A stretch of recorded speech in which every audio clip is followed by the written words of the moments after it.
Now I gotta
The Majority Report with Sam Seder, where every day's Casual Friday. That means The Majority Report with Sam Seder. The destiny of America is always safer in the hands of the people than in the conference rooms of any elite. Sam Seder. They are unanimous in their hate for me, and I welcome their hatred. We must guard against the acquisition of unwarranted influence, whether sought or unsought, by the military-industrial complex. The Majority Report with Sam Seder. Ever get the feeling you've been cheated?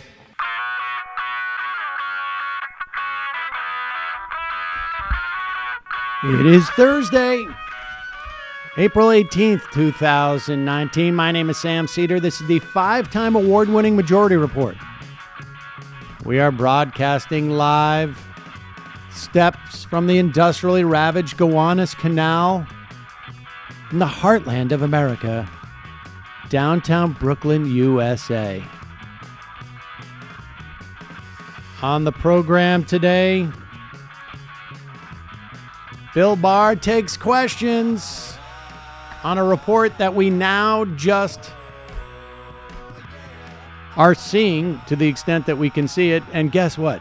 It appears that Bill Barr somewhat misinformed the public as to some of the key findings of Robert Mueller.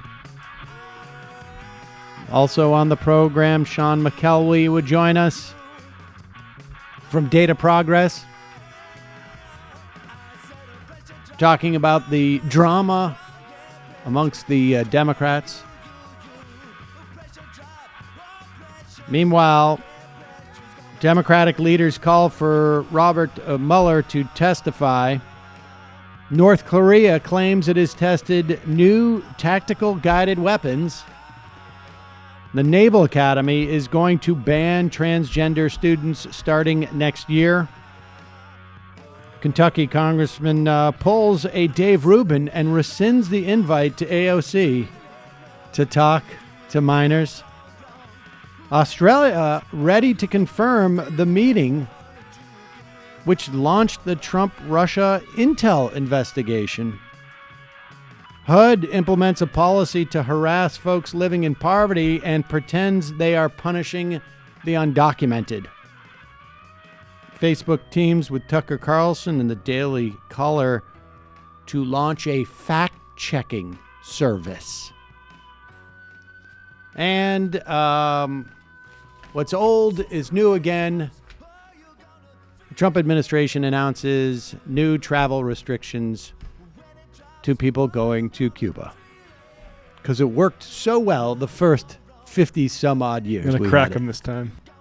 All this and more on today's program. Well, ladies and gentlemen, let me just give you a little bit of a timeline and a little bit of insight into how we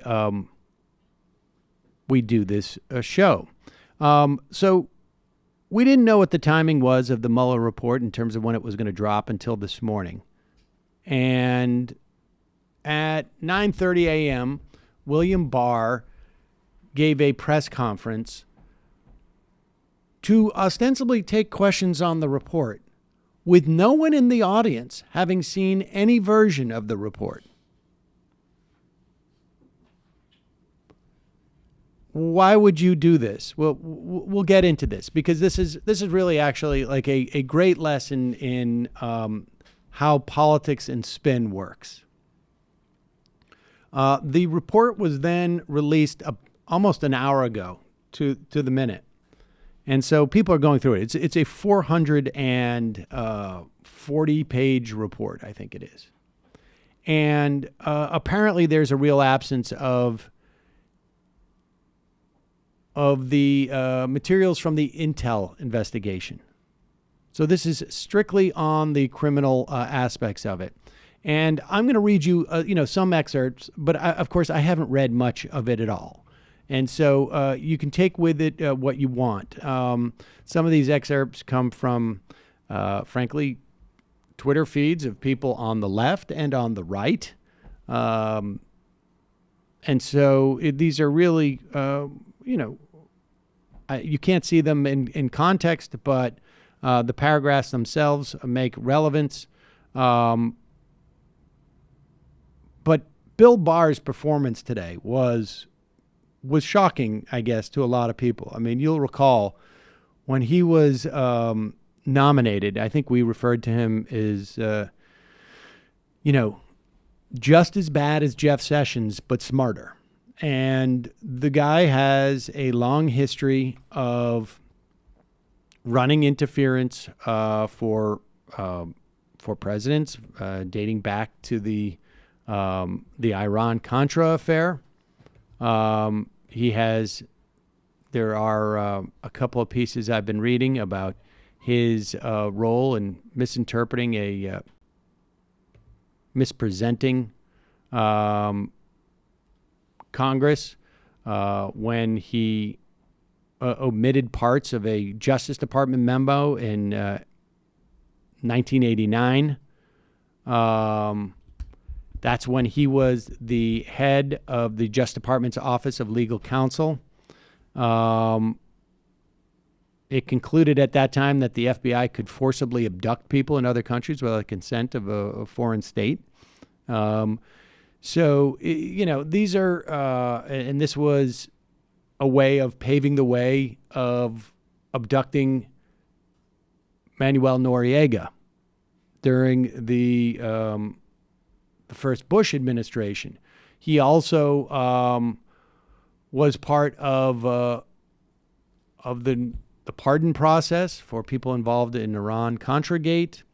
And so this guy has a long history of this. He also wrote a 19-page memo as a job application as to why the president can't obstruct. We will, again, go through some of these things in a moment. But the important thing to understand, I think, in this is that the point of the reason why they did this, the way that this has been done, it seems to me, is that, and it's quite clear that Mueller, at least on the question of obstruction, was, and he was not in a position to say this should go to Congress, but that I think he was anticipating this question should go to Congress. The reason why we're getting the report as opposed to not getting the report is I think the White House knew there's a certain inevitability to this report coming out. Whether it was going to be subpoenaed by Congress, whether it was going to be leaked, regardless. And what they understand in the White House, and I imagine they understand this in Congress too, is that how the report is made public will, to a large extent, determine the way that it is absorbed by the public. So, for instance, the White House, here's a scenario. The White House does not release the report. And I say the White House because it's quite clear that that to talk about the independence of the Department of Justice at this point is sort of silly. So the White House decides not to release the report. When it comes out in the hands of Gerald Nadler, let's say, or on the maybe the Senate Judiciary Committee, and it's Patrick Leahy. And they get to be the ones, well, it wouldn't be Patrick Leahy. So it would be Gerald Nadler, right? Because the House would get it. And Leahy's not in charge of the committee in the Senate because it's controlled by Republicans. So Gerald Nadler would be out there, and he is going to be the one who's going to tell you the important parts. Like, you can go on to Donald Trump Jr.'s Twitter feed, and I'm sure he's pulling pictures of, whatever it is, and you can get into a sense of what the Mueller report says, and then you can go to Marcy Wheeler's Twitter feed and you get a different sense of what the Mueller report is, right? And when you go to Twitter, you choose who's going to be your narrator. But in terms of the country, how the report gets to the public is what will determine who gets to be the narrator for that report.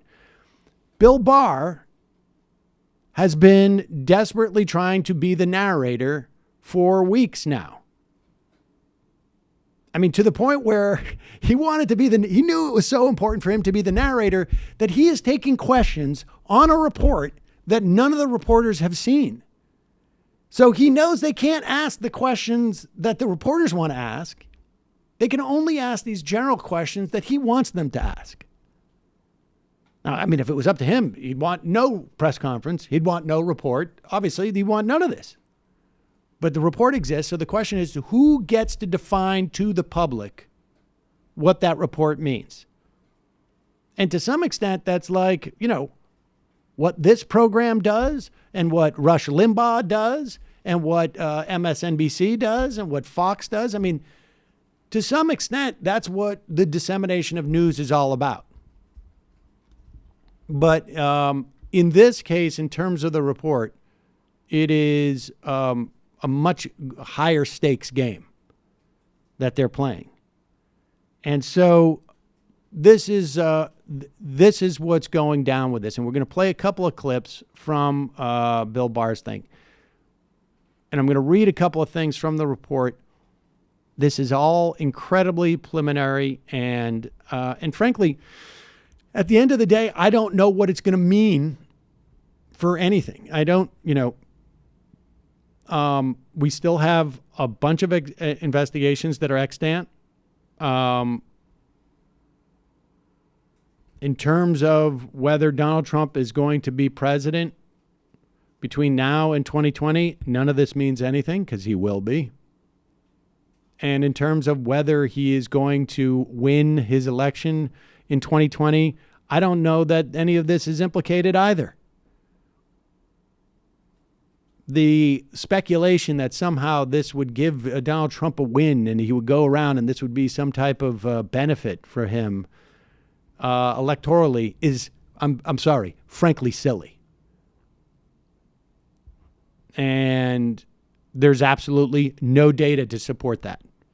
If there was going to be a bump in the polls for Donald Trump, it would have happened before. This would have been the period we would have seen it. Because now that the report is out there, and Bill Barr is not the only person who has seen it. I mean, this is honestly like a children's book, right? Like, somebody goes, looks into the secret chest, comes out, and they're the one who tells you what's in it. Well, now the chest has been opened and other people are getting to examine it, and to the extent that they can. And I can't tell. Obviously, I have not read through 440 pages. I don't know to what extent it is redacted and what parts are redacted. The percentage of the redactions, I imagine, are far less relevant than the redactions themselves. And so what we're going to do is we're going to play just so you get a sense of where we are today. Now, we're going on vacation today, and I was thinking about, like, how come every time we go on vacation, there tends to be these sort of big news things? And I don't think it's a coincidence. Now, I'm not suggesting that they're afraid of our attention. They're afraid of our attention. What I am suggesting is that this show goes on vacation as per the Department of Education in New York City's calendar, when I got to take care of the kids, and they're on vacation. And the calendar generally follows when holidays are. So February vacation is during President's Day. Spring vacation is during Easter and Passover. Obviously, Christmas vacation is during Christmas. And so I don't think it's a coincidence that Bill Barr presents this the day before Good Friday and going into the holidays. Just because, and I don't know that there's actual data to show this, but there's probably, like, if we got to drop it at some time, might as well do it during the time when we know people are going to holidays. And so it's not so much that they're scared of us. It's just like we're all on the same schedule. But, hey, folks, whether you're trying to get a sweet deal on something or find the best happy hour in town, it's generally a good idea to read the reviews first. So why should finding the right software for your business be any different? Read through thousands of real software reviews and find the right software for your business at Capterra.com/majority. Capterra is the leading free online resource to help you find the best software solution for your business. With over 750,000 reviews of products from real software users and more than 700 specific categories of software, from project management to email marketing, has everything you need to make an informed decision fast. If you have heard me talk about Capterra in the past, you know that I spend probably too much time just scrolling through the different categories, amazed at how many different professions are out there. You have skill FOMO. There is, honestly, that's exactly what it is. And the thing about Capterra, I mean, it's actually just, it's fun reading to just see the various types of businesses and software that exists for companies. You'd be shocked. I mean, just some of these categories: 360-degree feedback software, 3D architecture software, 3D CAD software. That's for, I think, like when you're making like product. What do you call those? Like CAD is computer-aided drafting and design. Yeah. All right. You can make things. Advocacy software. So that might be relevant to a lot of people who listen to this show. Or applicant tracking software. I'm still in the A's. Attendance tracking software. That might be good to find out how many times Michael misses the show here. Auto dealer accounting software.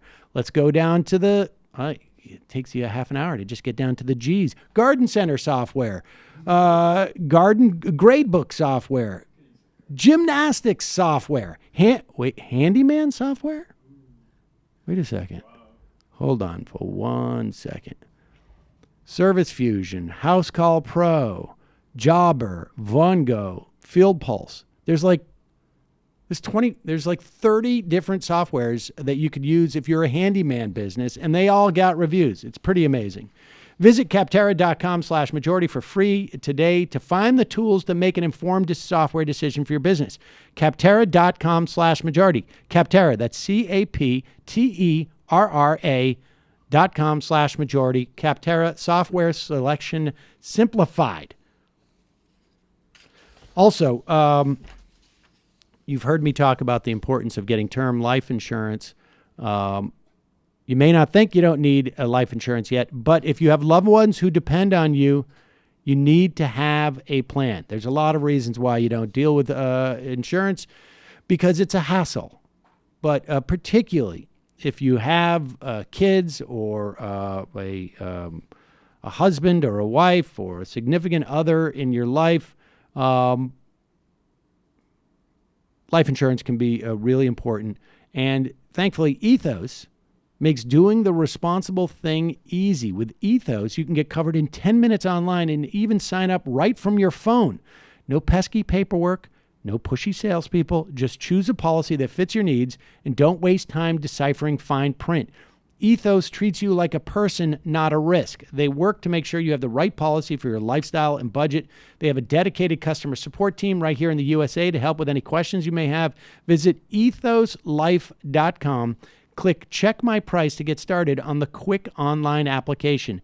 Insure your life today by going to ethoslife.com to apply online. Insuring your life and providing your family with financial security has never been easier.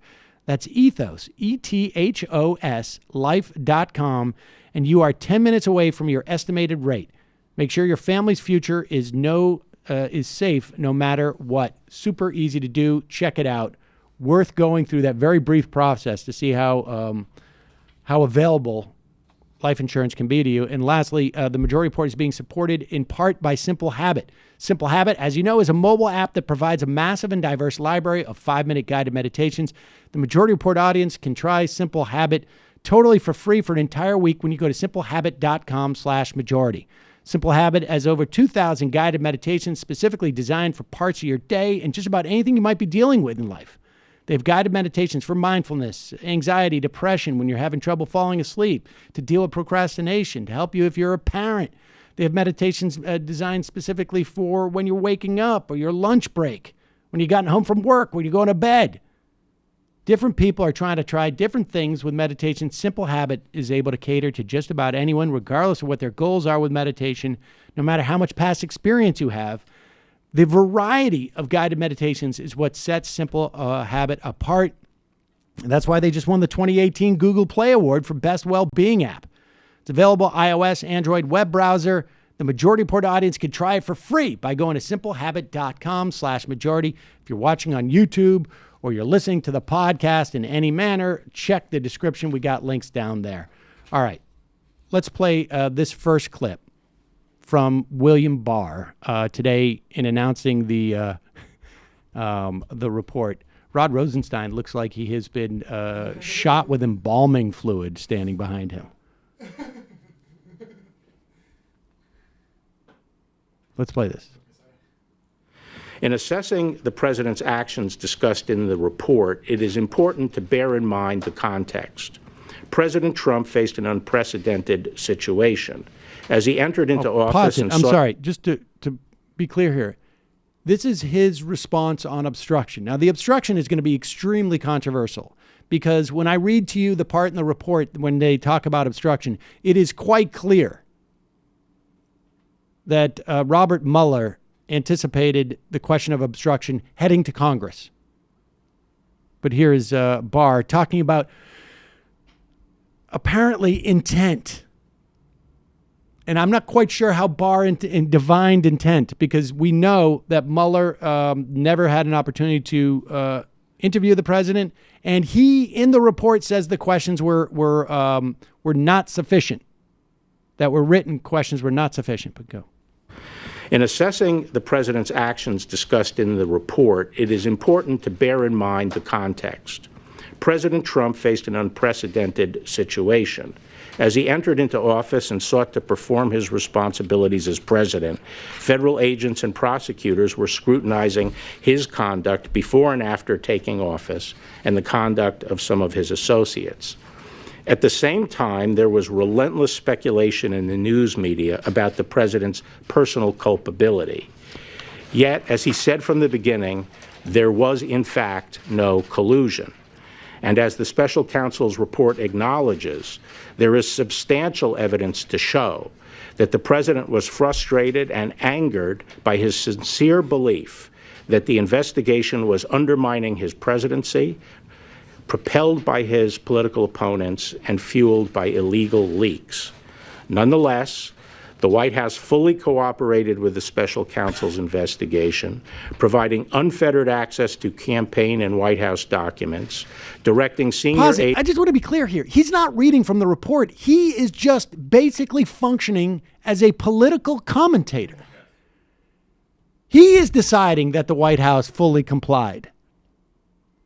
But Mueller does not say that. They did not sit down for an interview. This sounds like it was written by Sarah Huckabee. Honestly. This is like the way in which Trump's language gets into everything, even like the most well-spoken amongst them. Relentlessly speculated. The no collusion, I'll read you what it says about collusion here. In evaluating whether evidence about collective action of multiple individuals constituted a crime, we applied the framework of conspiracy law, not the concept of collusion. In so doing, the office recognized that the word collude was used in communications with the acting attorney general confirming certain aspects of the investigation's scope, and that the term has been frequently invoked in public reporting about the investigation. But collusion is not a specific offense or theory of liability found in the United States Code, nor is it a term of art in federal criminal law. There's no reason why the attorney general should be using this word. For those reasons, the office, this is the special counsel, focus in analyzing questions of joint criminal liability was on conspiracy as defined in federal law. Continue. The White House fully cooperated with the special counsel's investigation, providing unfettered access to campaign and White House documents, directing senior aides to testify freely, and asserting no privilege claims. And at the same time, the president took no act that in fact deprived the special counsel of the documents and witnesses necessary to complete his investigation. Pause it. The president maligned those people in public who were cooperating with the special counsel. Rats. Manafort's a brave guy for lying to the special counsel, pretending to be a cooperating witness. Wow. Complete his investigation.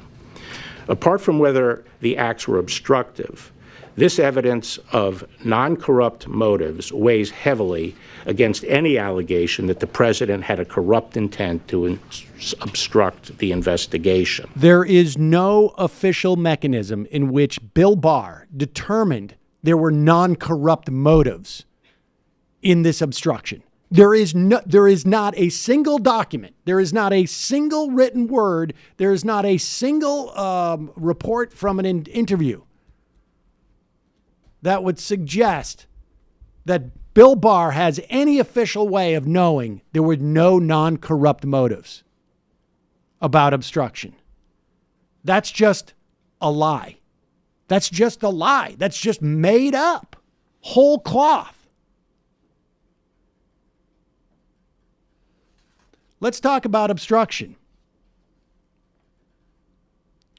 The office learned that some of the individuals we interviewed or whose conduct we investigated, including some associated with the Trump campaign, deleted relevant communications or communicated during the relevant period using applications that feature encryption or do not provide for long-term retention of data or communications records. In such cases, the office was not able to corroborate witness statements through comparison to contemporaneous communications or fully question witnesses about statements that appeared inconsistent with other known facts.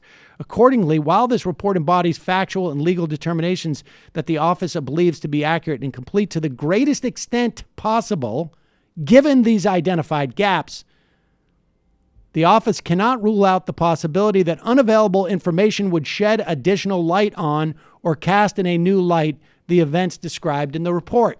There's not enough information because people hid their tracks. Continue. All right, let's go to the next one where he talks about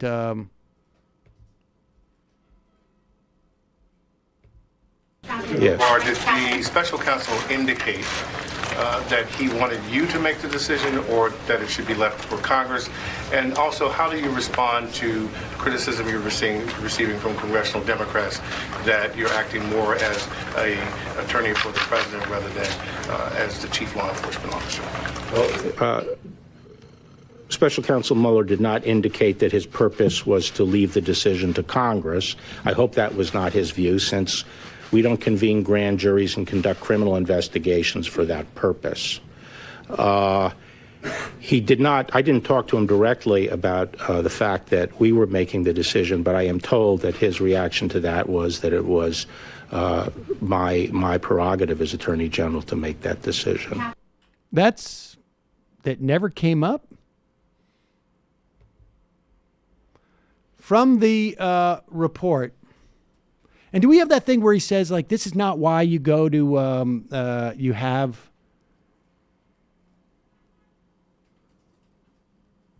at one point, Barr says, this is not why we don't send this to Congress. This is not why we have grand juries and whatnot. But you have the Mueller report saying, first, a traditional prosecution or declination decision entails a binary determination to initiate or decline a prosecution. But we determined not to make a traditional prosecutorial judgment. The Office of Legal Counsel found that the indictment or criminal prosecution of a sitting president in the capacity of the executive branch to perform its constitutionally assigned functions in violation of the constitutional separation of powers. In other words, okay. So the special counsel Mueller did not indicate his purpose was to leave. I hope this was not his view because we don't convene. He says this. I hope that was not his view because we don't convene grand juries and conduct criminal investigations for that purpose. However, in the report itself, it says, given the role of the special counsel as an attorney in the Department of Justice in the framework of the special counsel regulations, this office accepted the OLC's legal conclusion for the purpose of exercising prosecutorial jurisdiction. And apart from the OLC's constitutional view, we recognize that a federal criminal accusation against a sitting president would place burdens on the president's capacity to govern and potentially preempt constitutional processes for addressing presidential conduct. Okay.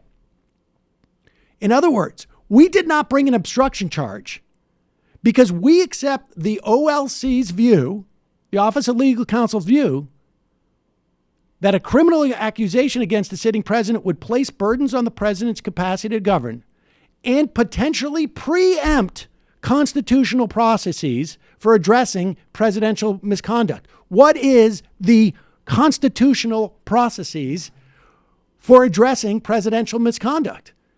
It is Congress investigating and deciding whether they're going to impeach. So, this is the part that's really going to nail Barr. That's really going to be highly problematic because the report absolutely says, doesn't say the words, because we're giving this to Congress. It says, we're not going to bring a criminal charge because it could potentially preempt constitutional processes for addressing presidential misconduct. I mean, I don't know what else to tell you. That's going to be rather damning. All right, let's take a quick break. We're going to get back to Sean McElwee. We'll get back to more of this in a bit. Quick break first, and we'll be talking to Sean McElwee.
We are back, Sam Seder on the Majority Report. It is a pleasure to welcome back to the program Sean McElwee. He is the co-founder and chief meme officer. Is it chief meme development officer or just chief meme officer for Data for Progress? Welcome back to the program, Sean. Oh, thanks for having me. Is it chief meme developer officer or just chief meme officer? Normally just chief meme officer. I try to ensure quality assurance for all of the memes that appear on the Data for Progress Twitter page. All right. I'm glad to hear that. All right. So a question for you. This week, I mean, obviously, the Mueller report is going to be sucking up a lot of oxygen going forward. But the past couple of weeks have been dominated by a couple of narratives, or I'd say probably three. One starts with Ilhan Omar, and that in many respects sort of ended up being laid over the dynamic of Nancy Pelosi and who she called the five, just five, I guess, progressives or five incoming women from the freshman class of the Democratic House, diminishing the relevance of folks like AOC and Tlaib and Ilhan Omar and I guess maybe Porter and others, and also more recognition that the leadership of the House, Pelosi, is not interested in Medicare for all, despite the fact that seems to be sort of like and you can speak to this, I think, from a data perspective as to where that position is amongst both elected and Democratic voters. And then also sort of capping with, and no pun intended, the Bernie Sanders Think Progress / CAP, Center for American Progress, dust up. Give me your broad take before we get a little bit more granular with this stuff. Someone told me yesterday they thought Data for Progress was an arm of Center for American Progress. I thought that was funny because Neera Tanden yelled at me a lot on Twitter because I said that Joe Biden was going to turn off young voters and people of color. But yeah, I'd say my sort of overarching take on this is this with the DCCC blacklist?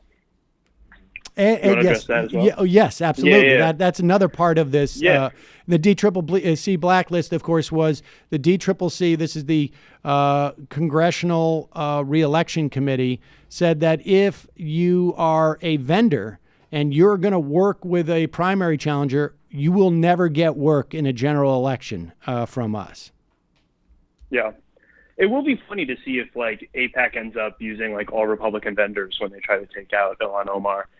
But I'd say that there's a sort of view within the party that primaries are toxic and the people who run in primaries are malignant. And I think it's far from that. I mean, I think that you have a lot of members of the Democratic caucus who, as far as, Pelosi and Bustos are concerned, are members in good standing who are, in fact, far from the values of the party. It's odd to me, for example, that, Omar has taken all this heat when, just 2 weeks ago, the Democratic Party passed an LGBTQ rights legislation, that sort of enshrines civil rights for LGBTQ folks. And Dan Lipinski, who's a Democrat from Illinois, did not sign on to that resolution. That seems to me to be far more offensive than anything Ilhan Omar has ever done, pretty objectively. And yet the official position of the Democratic Party is if you work, on a primary against that bigoted member, you're a pariah and you'll never get any contracts from the DCCC. And in fact, they'll tell red to blue Democrats that they shouldn't work with you. So I think there's sort of a ton of inconsistency on this. I mean, there were multiple members of Congress who returned donations from Ilhan Omar. And, at the same time, there are at least two members from New York, Kathleen Rice and Tom Suozzi, who have taken money from Trump and have refused to return the money from Trump. So I think there's absolutely a double standard.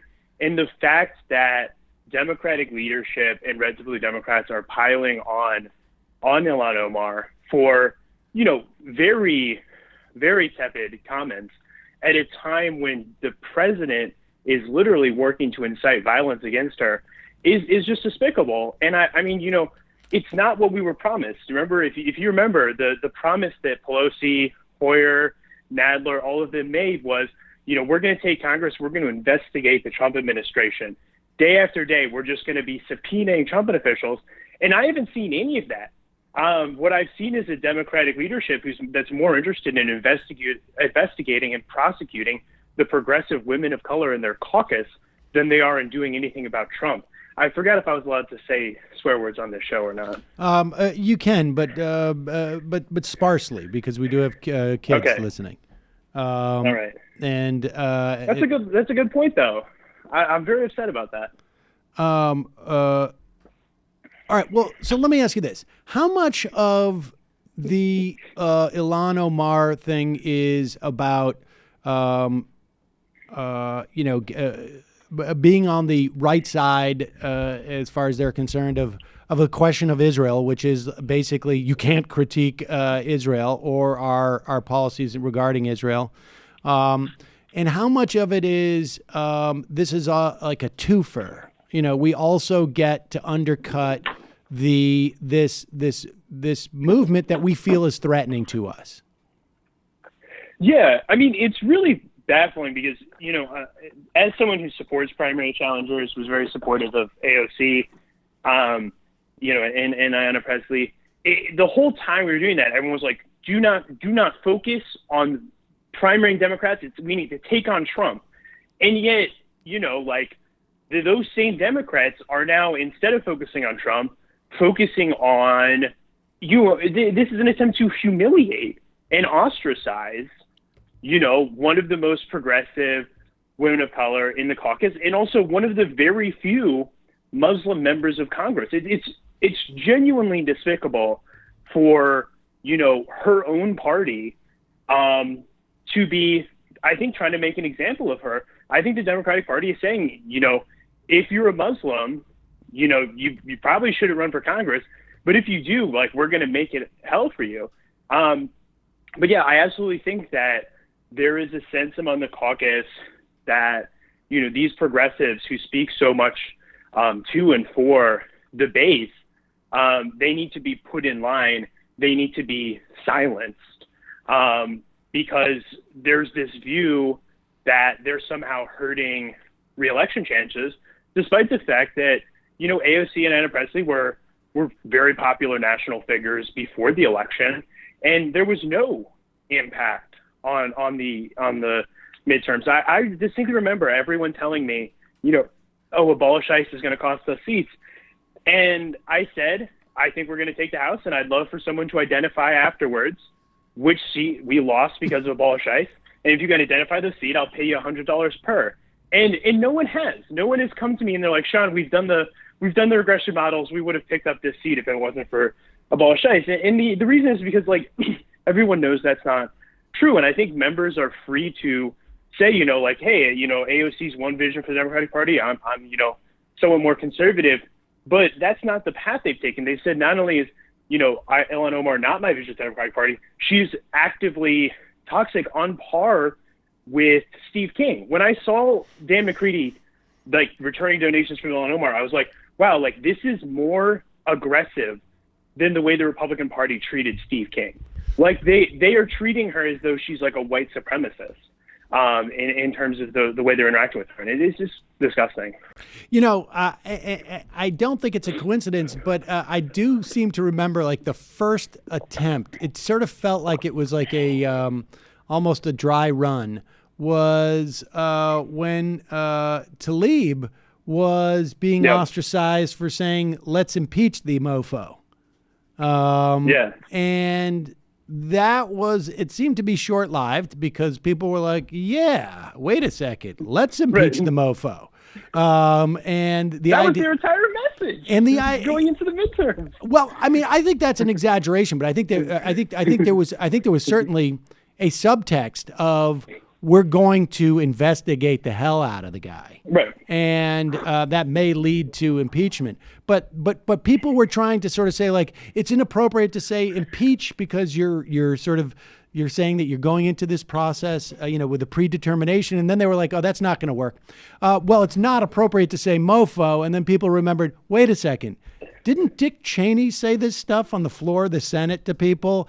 Wasn't, aren't we past that now? The president of the United States said you can grab them by the vagina. He didn't use that word. I don't know why I won't say pussy, but so, I mean, there does seem to be like there was a real attempt to find something. And I think if, we've gone through Ilhan Omar's comments ad nauseum at this point, and they were completely mischaracterized, and they were a very specific complaint about a real thing that was happening both on the state level and in the Senate at the time in terms of a pledge to not protest against Israel that people were being forced to sign. Yeah, I'll say two things on this. I mean, one is notable. Do you remember it was sort of like a smaller story, but recently Elijah Cummings, who, remember, was like, we were all supposed to stand a king because he was going to like come in there and just like roast every member of the Trump administration. And instead, the most recent reporting is that he's been actively seeking bipartisan support for any subpoenas that he initiates, and that he has said privately he's not going to go after any of Donald Trump's children because he fears that it'll like look bad and it'll turn the public against them. So like this is a Democratic Party that is more comfortable, dragging and degrading a woman of color in their own caucus than they are the president's corrupt, racist children. And that's just, it's quite frankly disgusting. And I think that it really goes back to like, they like the way it was done in the past. And there's a very real sense, and it's uncomfortable to say, but it's a very real sense in which like Elijah Cummings is more comfortable with the Republicans who he has worked with for 2 decades than he is with this new freshman class of young progressive Democrats. And I think that that's the reason that it's all the more important to put progressive pressure on these members, because if they don't feel the base, like on their nipping on their heels every day, they're going to go back to the instinctive sort of like bipartisan DC Beltway style of politics. Right, of course. And let me let me ask you this.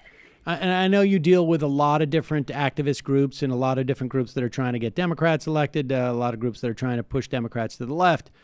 What is your sense what is behind that? I mean, because, I talked to David Dayen yesterday about Wendell Primus, who is Nancy Pelosi's one of her top advisors, and very sort of like interesting story of a guy who was so principled in '96 that he quit the Clinton administration over welfare reform. But also seems to be adamantly against Medicare for all in a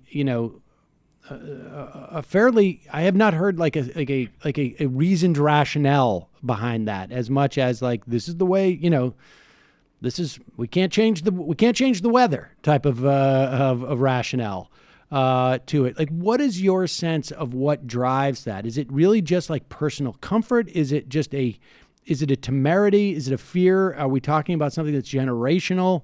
What is your sense of that? Yeah, I think the first aspect is that there is absolutely a generational aspect to this. Like, it's notable that even the sort of more centrist red to blue representatives are pretty supportive of Medicare for all, or at least a buy-in, but often more. I mean, Haley Stevens, for example, red to blue Democrat in Michigan, who is a member of the Medicare for all caucus. Katie Hill represents a district that was a Republican district that is now a Democratic district, also quite progressive and supports Medicare for all. So I think you have this very, very distinct generational divide. But I think the biggest and most important thing is that every one of these members of Congress, they're not getting their public opinion briefings from Data for Progress.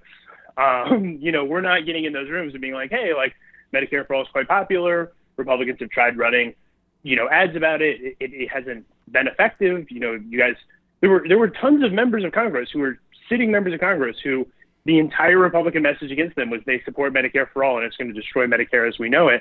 And it didn't work. They won. But, the consultants that get in the room to present them with polling are all presenting with the polling like, oh, you should support a buy-in. You should support something more modest. We need to talk about protecting the Affordable Care Act. That's the message that works. And I think that the pollsters sort of have this mystification around them that allows for them to have more influence and power. But I would put, I would go pound to pound with any of the pollsters that are in those rooms in terms of my ability to do basic statistics, weighting, etc. All right, wait a second. So I want you to just back up a little bit and just understand that you're talking to people who don't do this for a living. So just when you talk about, like pollsters going in, just give us a 101 course on how Congress people look at their reelection, or they evaluate the election that they just went through, or give us a sense of what the process is, so that we can understand, like, what relevance it is who is actually who are the players. Do you understand what I'm asking?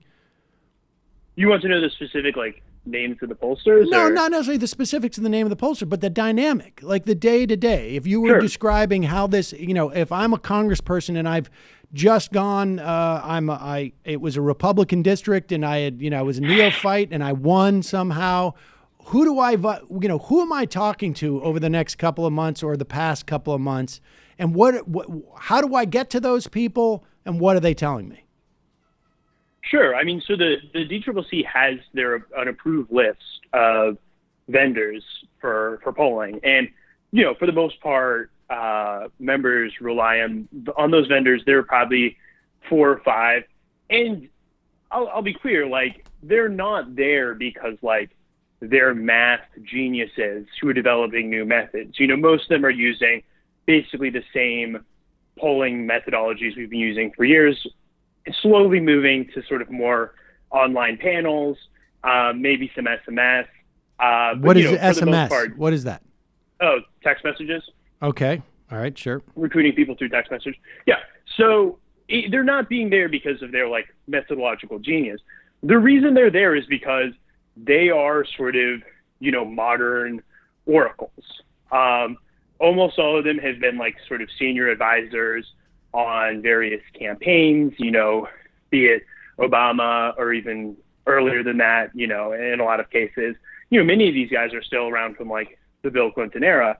And the reason you ever would hire a pollster, and you can ask around on this, it's half of it's the polling, but the real thing is you want to have one of these guys who has a name that people respect and who, when they send an email, you reply to their email. When they're in the room, you listen to what they say. And so those folks control, most of the sort of polling budget of organizations like the DCCC. And they will circulate quite often, slide decks, memos internally, showing the various support and opposition for different policies. And, you'll have a lot of instances in which the DCCC or the House Majority PAC will sort of get the members together to hear polling presentations, research presentations. Sometimes they'll commission their own polling for the district. And, to the extent that is useful, a lot of it has to do with the structure of the polling question and also has to do with, how what questions do you include on your polls? Because you can't really measure something that you're not actually polling on. And there's a famous social scientist named Andrew Gelman, and he talks in sort of in the social science world about what's called the garden of forking paths. And the basic idea is that whenever you're you're doing a survey instrument, whenever you're doing a research project, there are lots of different degrees of freedom that you have that allow you to sort of manipulate the result in a way that, seems perfectly reasonable. If you sort of, every time you come to a crossroads in sort of methodological design, you go in one direction or the other. The choice to, if you were, say, ask a question to include support, oppose, and a don't know, that's going to change the options. If you don't include a don't know, you're forcing people to make a decision. If you do include a don't know, you might have more people go in that bucket. And so the point being that these sorts of research or degrees of freedom are incredibly large in the polling world. So it allows for, the sort of hidden biases of the pollster, of the researcher to come through. My argument is that the best solution for that is to have a broad, diverse range of people. But obviously the DCCC, the Democratic Party, have a pretty definitive set of folks who have their views on the world pretty well shaped, by the politics of the 90s and early aughts. Right. That seems to be the sort of the determinant factor here is when your politics are shaped and you learn the lessons of that era, and it encumbers your ability to imagine anything different. And it seems that for years the difficulty has been in getting folks like you in the room to at least provide some type of counter narrative, and that process. And it's interesting because we had a sort of a moment of being able to bypass that to a little bit, right? Where folks like you had access to another generation of politicians because of their outsider status and because of where they were situated ideologically. They proved to be fairly successful, right? I mean, how would we assess that? Like, and what would be the benchmarks? Like Justice Dems, they didn't do, how well did they do, let's say, and how would you measure that? Just to get a sense of this, A, and B, sure. To the extent that they did well or not, how much does that influence the conversation? I mean, I would say, first off, it's actually very hard to win a House primary against an incumbent. It happens very rarely, which is why it's so notable when it happened. And to the extent that the Justice Democrats sort of like, you look at all the number of endorsements they made, how many won, it's not a wildly impressive record. But if you look at the sort of most important endorsement they made and what she has done to change the discourse in the country, I think the rest of the record is very impressive. Right. The sort of primary model has fundamentally changed the sort of shape of American politics. Like, the idea of a Green New Deal is something that will almost certainly be discussed in the debates, this year. And that is solely because, this member of Congress, Cascio Cortez, has become, the third or fourth most famous woman in the Democratic Party. She has an incredible amount of influence over the next generation of Democrats. So I think that this model has been an incredibly effective one of sort of, cultivating the next generation of talent. And I think that we will see more of that this cycle. I think that we're going to see, we already saw like the SEC Q1 reports are back. So Marie Newman, who is back for a rematch against Dan Lipinski, she raised more than Dan Lipinski did. And there was a guy named Stephen Lynch. He's a Massachusetts rep. He's one of the most right-wing Democrats in the country. He briefly had a challenger named Mohammed Dar. Dar had to drop out because of family medical issues. But Dar raised $180,000 in the very few weeks that he was running. That's more than Lynch raised in the entire quarter. So I think that you're seeing an incredible amount of energy already behind the progressive primaries. The fact that we've already had two members be outraised in the first quarter of 2019 is quite frankly astounding, because some of the biggest razors haven't even hopped in. So I think that there's absolutely a next generation of talent, like nipping at the heels of incumbent Democrats. The fact that the DCCC is trying to so aggressively move against us is, I think, very strong evidence of this. And I think that Ocasio-Cortez and Ayanna Pressley and Rashida Tlaib and Ilhan Omar need backup.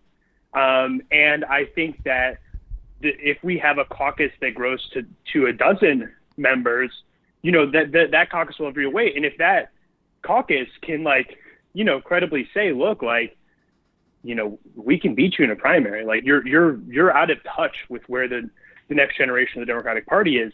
That I think is going to fundamentally change the sort of calculus that someone like Nancy Pelosi is operating under. In many respects, the pushback we're seeing is a function of a fear that the plan you just espoused could actually happen, right? Like they don't want, it's absolutely, yeah. They don't want a half a dozen or even 3 or 4 sitting Congress people to be primaried, beaten, and replaced by people who are more progressive not because of those 3 or 4 votes per se, but because that becomes a cudgel that is used against a lot of those people in the House, and it's leverage. I mean, it's just leverage, right? Yeah, and I think that the left has been very effective strategically in sort of rejecting the a sort of style of politics that doesn't include as central racial justice and gender equality. The fact is we are in a much better position now with AOC and Ilhan Omar than we would be if both of them were white guys, because that our base wants to see that representation in Congress. And I'd say that's the first key point. But I actually wrote a piece of The Nation, which I sort of discussed what I call the normie progressive left alliance, which is basically the standard issue, hyper energized Democrats who are incredibly frustrated by the fact that, say, Richie Neal is dragging his feet on Trump's taxes are, I think, hyper primed to vote for primary challengers. Plus, you have the left that's making a more ideological critique. If you have those sorts of groups come together against an incumbent, I think that incumbent is in a lot of hot water. And the fact that the sort of the leadership of the caucus is continuing to drag their feet on Trump, continuing to attack members who are in good standing with the base, I think makes all the more likely that there are a lot of Democrats who voted in 2018 expecting to see rigorous oversight of the Trump administration that are ready to throw the bums out, who will also align with the left, because almost certainly whoever is going to run in these primaries is going to be running from the more progressive standpoint.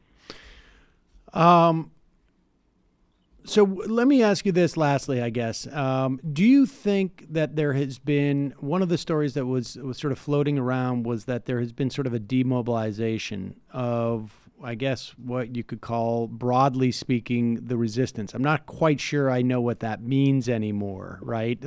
Because it seems like the leadership of the Democratic Party is being less resisting than the average Democratic voter wants them to be, which I think is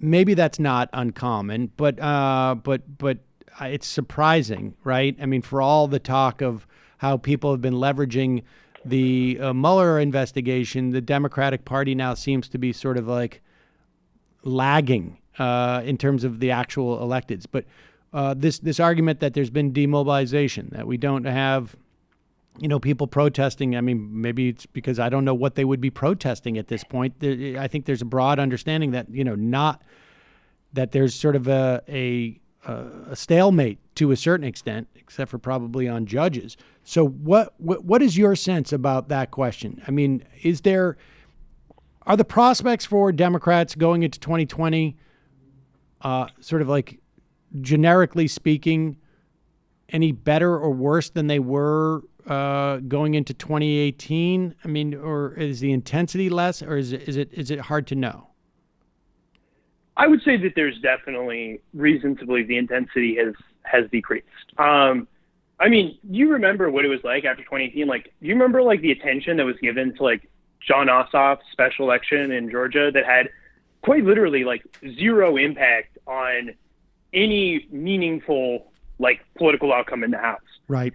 And you compare that to, we just lost to Wisconsin Supreme Court seat like 2 weeks ago. We literally, the Democratic Party lost for a decade the chance to draw fair maps in Wisconsin, and like no one cared. Like no one in the presidential field was like going out there to campaign. We just got beat bad, and like I still think about that every day. But I think for the most part, the cycle has moved on, and sort of any anger about that has diminished. And I think that is, to me, very powerful evidence that there has been at least some, tapering of enthusiasm. And I think a lot of that is in part being driven by, I would say it's an intentional demobilization of many parts of the Democratic base that House leadership is involved in, because I think a mobilized base is a threat to them. And they see the Republican Party does not see a conservative mobilized base as a threat to them, but in a lot of ways, I think the Democratic Party does see a mobilized progressive base as a threat to them. And that's worrying, and it's also sad, but I also think that I have talked to a lot of people in the primary movement, and in the next few months, I think we're going to see some very exciting candidates who come onto the playing field who I think will have a lot of opportunity to sort of give us a hope for a new generation of progressive, a new generation of Democrats. Sean McElwee, co-founder and chief meme officer for Data for Progress. Thanks so much for your time today. I really appreciate it. Always glad to be on. All right, folks. We're going to head into the fun half. There's obviously more and more stuff is coming out about the Mueller report, ranging from where I guess like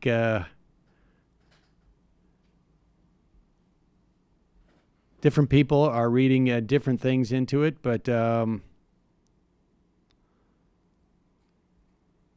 President, here's just one that I'm reading now. The president's efforts to influence the investigation were mostly unsuccessful, but that is largely because the persons who surrounded the president declined to carry out orders or accede to his requests. In other words, Comey did not end the investigation into Flynn, which ultimately resulted in Flynn's prosecution and conviction to lying in the FBI. Don McGahn did not tell the acting attorney general that the special counsel must be removed, but instead prepared to resign over the president's order.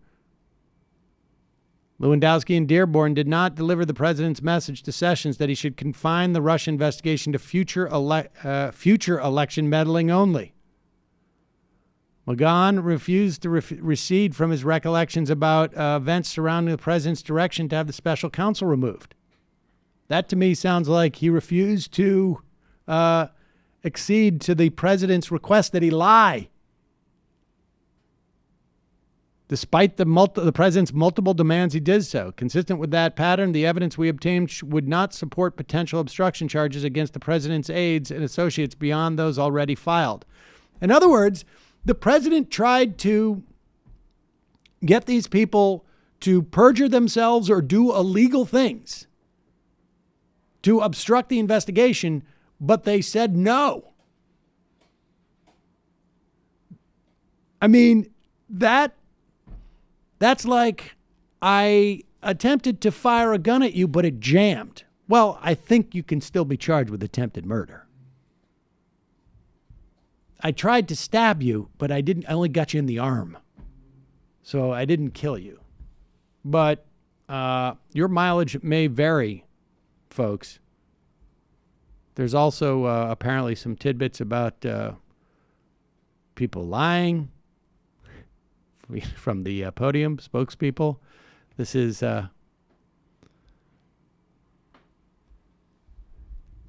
The president's draft termination letter also stated that the morale of the FBI was at an all-time low, and Sarah Sanders told the press after Comey's termination that the White House had heard from countless FBI agents who had lost confidence in Comey, but the evidence does not support those claims.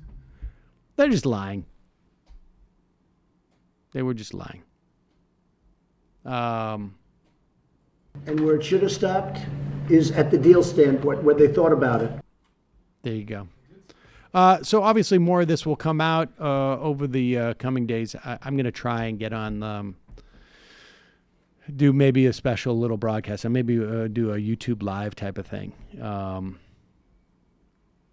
And in which case maybe I'll try and pop that on the website. But we're going to talk more about this in the fun half. We'll take your phone calls. If you are a listener of the free show, this will be the last live thing we do for over a week. So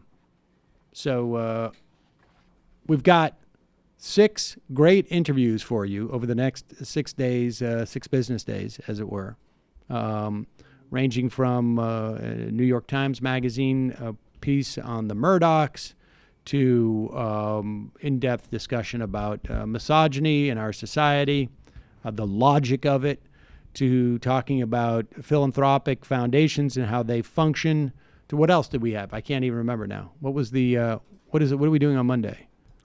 Monday, we have... You don't know. I don't have it in front of me right now. There you go. I like how you just like saddled up to the microphone and thought that you could Someone had to say you could just pull it off. In the meantime, take a leap into the future with Capterra.com, the leading free online resource to help you find the best software solution for your business. With over 750,000 reviews of products from real software users, Capterra can help you make an informed decision no matter what your business needs. Visit Capterra.com/majority for free today to find the right tools to make the 2019 the year for your business. Capterra.com/majority. Capterra, that's CAPTERRA.com/majority. Folks, just a reminder, it is your support that makes this show possible. When you go to join the Majority Report and actually join the Majority Report, for pennies a day, we bring you extra content. You can go back and check the archives. When you get on the app and you log in, you can search 8 years worth of archives and keyword searches and whatnot. Find all sorts of great interviews. Fun thing to do maybe in the next coming week. But again, we'll try and do some live updates. If things work out according to my plan, on vacation, the kids will be occupied for at least part of the day. So maybe I'll try and hop on the computer and give some updates, maybe even some conversations if I can swing it. So check that out. JoinTheMajorityReport.com.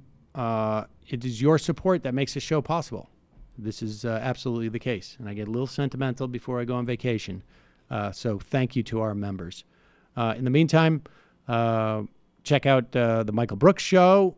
No live show Tuesday, but things have been posted on the Patreon and as well as on Jamie's, The Antifada, patreon.com/The Antifada, and Literary Hangover, though. Yeah, there's going to be some George Orwell looking back on the Spanish War this Saturday, and then during the week probably, or maybe the Saturday after that, some Patreon-only content on a different George Orwell essay on the Spanish Civil War, where he's upset that he was a Trotskyist called a fascist. It's kind of like an Antifada. There's a lot of like... Orwell has a little bit of overlap with those sorts of debates.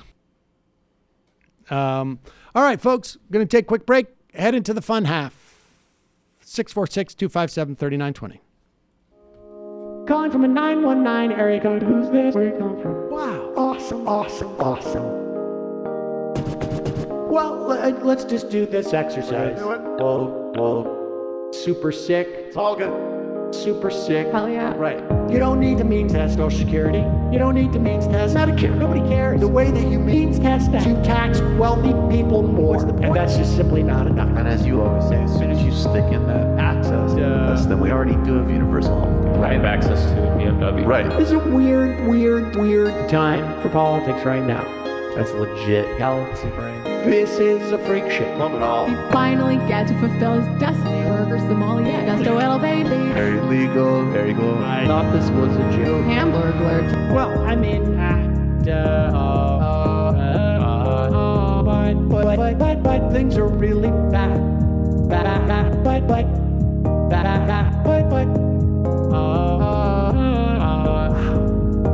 All right.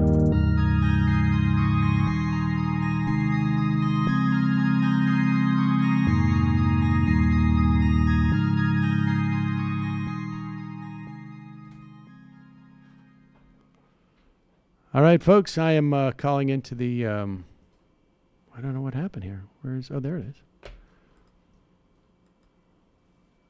What is that noise I hear?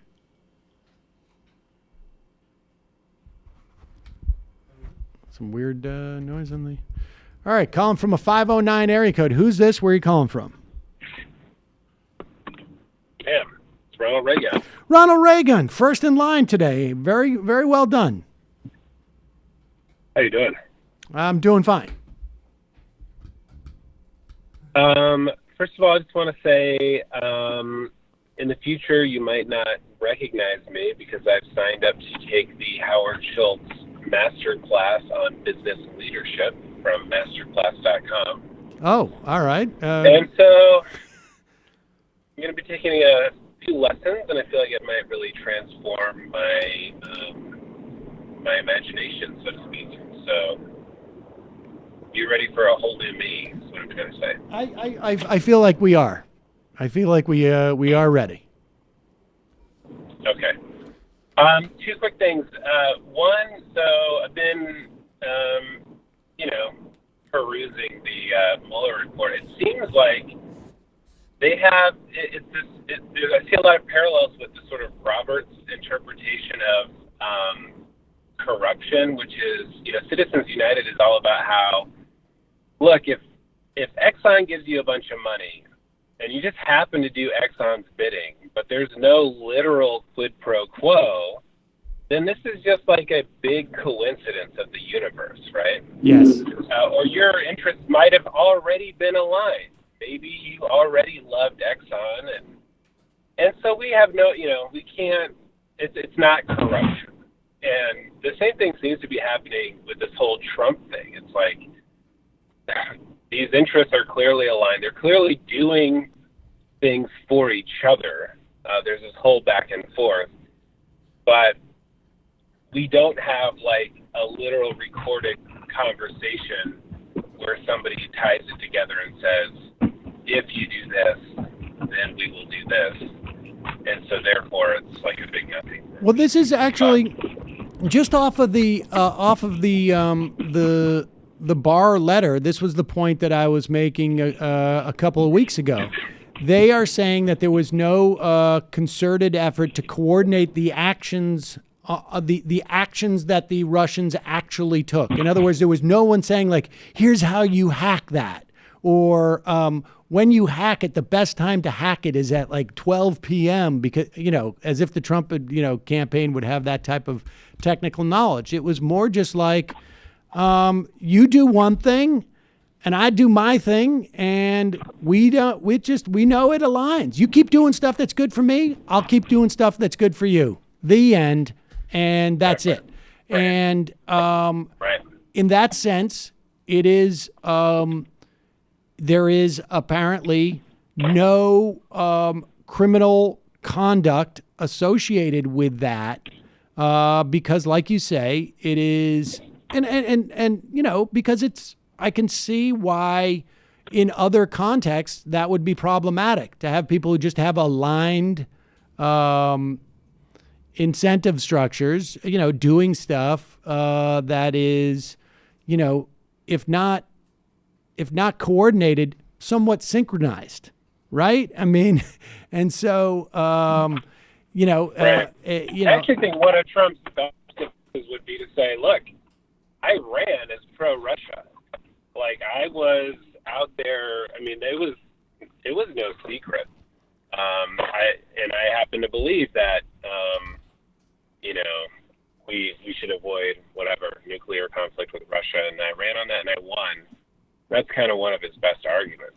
Yes. The problem is that was undercut when it was clear he had such a big business incentive to be friendly to the Russians, and I think he knew that, and I think that made him. Sensitive to that dynamic. Total coincidence. All right. Well, Ronald Reagan. Real quick, one last thing. Yes. One last thing. Sorry, one last thing. I've called in a few times and been a little dumpy about being a father and having kids. Like at one time I threatened to sue you because you didn't warn me not to have kids. Do you remember that? I knew that was a false. Okay. I don't get intimidated too easily, but go ahead. Well, now I'm your lawyer, and so it's like come full circle. It's kind of kind of cute. But my daughter Sophia, she turns 3 tomorrow, and last night we had a full moon, and we went out in the yard. We sat down. Is that a shofar? Yep. Yeah. Okay. So I said, Sophia, let's go look at the moon. And so we went out, and I was telling her, people have been to the moon, and it's really far away. And I asked her if she would want to go, and she said, yeah. And I said, I think I would be too afraid. And she kind of patted my leg, and she said, oh, Papa, it's okay. I will protect you. It's not scary. And it was the best moment of my life. So here's to having kids and fatherhood. And I'll just end on that serious note. So. That's very sweet. Thanks, Ronald Reagan, ladies and gentlemen. There you go. Coming around. Wait till she turns 13. We'll see how that changes. Where it comes from, Father, I will protect you, to Father, if you step in my room, it could be the last step you ever take. Where's my money? Where's my money? In fact, I think it's quite possible my daughter will be showing up here within an hour or so. Just to give you a sense, and now I know that earlier in the program I characterized Bill Barr as the Attorney General essentially functioning as Donald Trump's spokesperson. And that, of course, is something that someone who is of the left and critical of the Trump administration and feeling like the Attorney General's role is not in the same way that Comey, when he came out and said Hillary Clinton was irresponsible, but not criminally liable for what he did, he was doing the same thing that Barr did here, except for Barr is going the other direction. That Barr is saying, like, well, to the extent that there was obstruction, it's not really obstruction. Trump's just cantankerous, and he had reason to be. Can you imagine if you were being investigated and you felt like you did nothing wrong? You'd be mad too. And so this is the show that Bill Barr provided for us. Don't take it from me, folks. Take it from Fox News. The obstruction case, and as he pointed out, there were at least 10 instances that the special counsel raised that could be considered potential obstruction. Then you got into this very curious area where the Attorney General seemed almost to be acting as the counselor for the defense, for the counselor for the president, rather than the Attorney General talking about his motives, talking about his anger, his feeling that this was unfair and he was there were leaks, and really, as I say, making a case for the president. I suspect the Democrats' heads on Capitol Hill were exploding, and they're going to come down very sharply about the way that Bill Barr today laid this out, because there's no question, this is the first look, in a sense, that everybody has gotten today at the Mueller report, and this was as good a case as the president and the president's lawyers could make, that there is nothing to see here. Let's move on. I mean, I love the look on Hammer's face here, where he's just like basically a Fox News correspondent or a host has said, Wow, Bill Barr was really... And I also like how they're just... Only Democrats are going to be upset about this, rather than like as if it's like a... I'm not partisan, but the partisans will probably notice the fact of what I'm saying. So there it is. Fox News. Bill Barr functioning as the defense attorney for the president, as opposed to functioning as the attorney general. Meanwhile, in other news, let's move on just a little bit. I'm sure we will return to this as we get more calls. Alexandria Ocasio-Cortez, and earlier our guest Sean McElwee was talking about how just her election, which, apparently Nancy Pelosi thinks a drink of water could have gotten elected in this district. I don't know if she meant defeat a member of her leadership team, drink of water. That would not really reflect too well on Nancy Pelosi, that she is appointing someone and grooming as a future House leader, a guy who could be beaten by a glass of water. But let's put that aside for the moment. This glass of water came in and has altered our politics in many respects. As Sean McElwee said, it's probably likely that we're going to get debate questions, certainly amongst the Democrats, about the Green New Deal. And I also want people to check out, there's a great video made by Avi Lewis, I think his name is, Naomi Klein's partner on the Green New Deal, which is quite good. It's just going around. It's a little, I don't know if it's done through The Intercept, maybe. Yes. And, but part of the Green New Deal is providing millions and millions of dollars to Kentucky coal miners and other coal miners. In fact, probably more than any bill that I think has ever been presented in terms of helping them make this transition. There is an awareness within the Green New Deal to the costs that will be borne by individuals in our society because of these transitions. And so there is provisions in there not only for jobs guarantees, not only for pension support and healthcare support and retraining support for minors, among other people. There's also even a provision that says, we'll provide support for minors who decide at age 55, I'm too old to start a new profession. I just, and I can certainly understand that. And so this is in the Green New Deal. And at one point, a congressman, Representative Andy Barr, that you remember, we played, I think, the clips of AOC responding to the charge that this is elitist, that the Green New Deal is elitist. And out of that exchange, Andy Barr, this congressman from Kentucky, invited AOC to come down and visit the state and speak to minors. And then she said, yeah, I'll come. I will come. And then apparently Andy Barr got a little nervous and was like, you can't come until you apologize to Representative Dan Crenshaw for critiquing his attack on Ilhan Omar. And for saying that he doesn't support the 9/11 respondent compensation, which he doesn't. Which he doesn't. And in fact, that came from somebody, a former firefighter who was trying to lobby him. This is what is known now as the Dave Rubin defense. That is when you basically accept or offer a challenge, and then you rescind that acceptance or offer for something that you have desperately searched around for to use as an excuse for not having that exchange.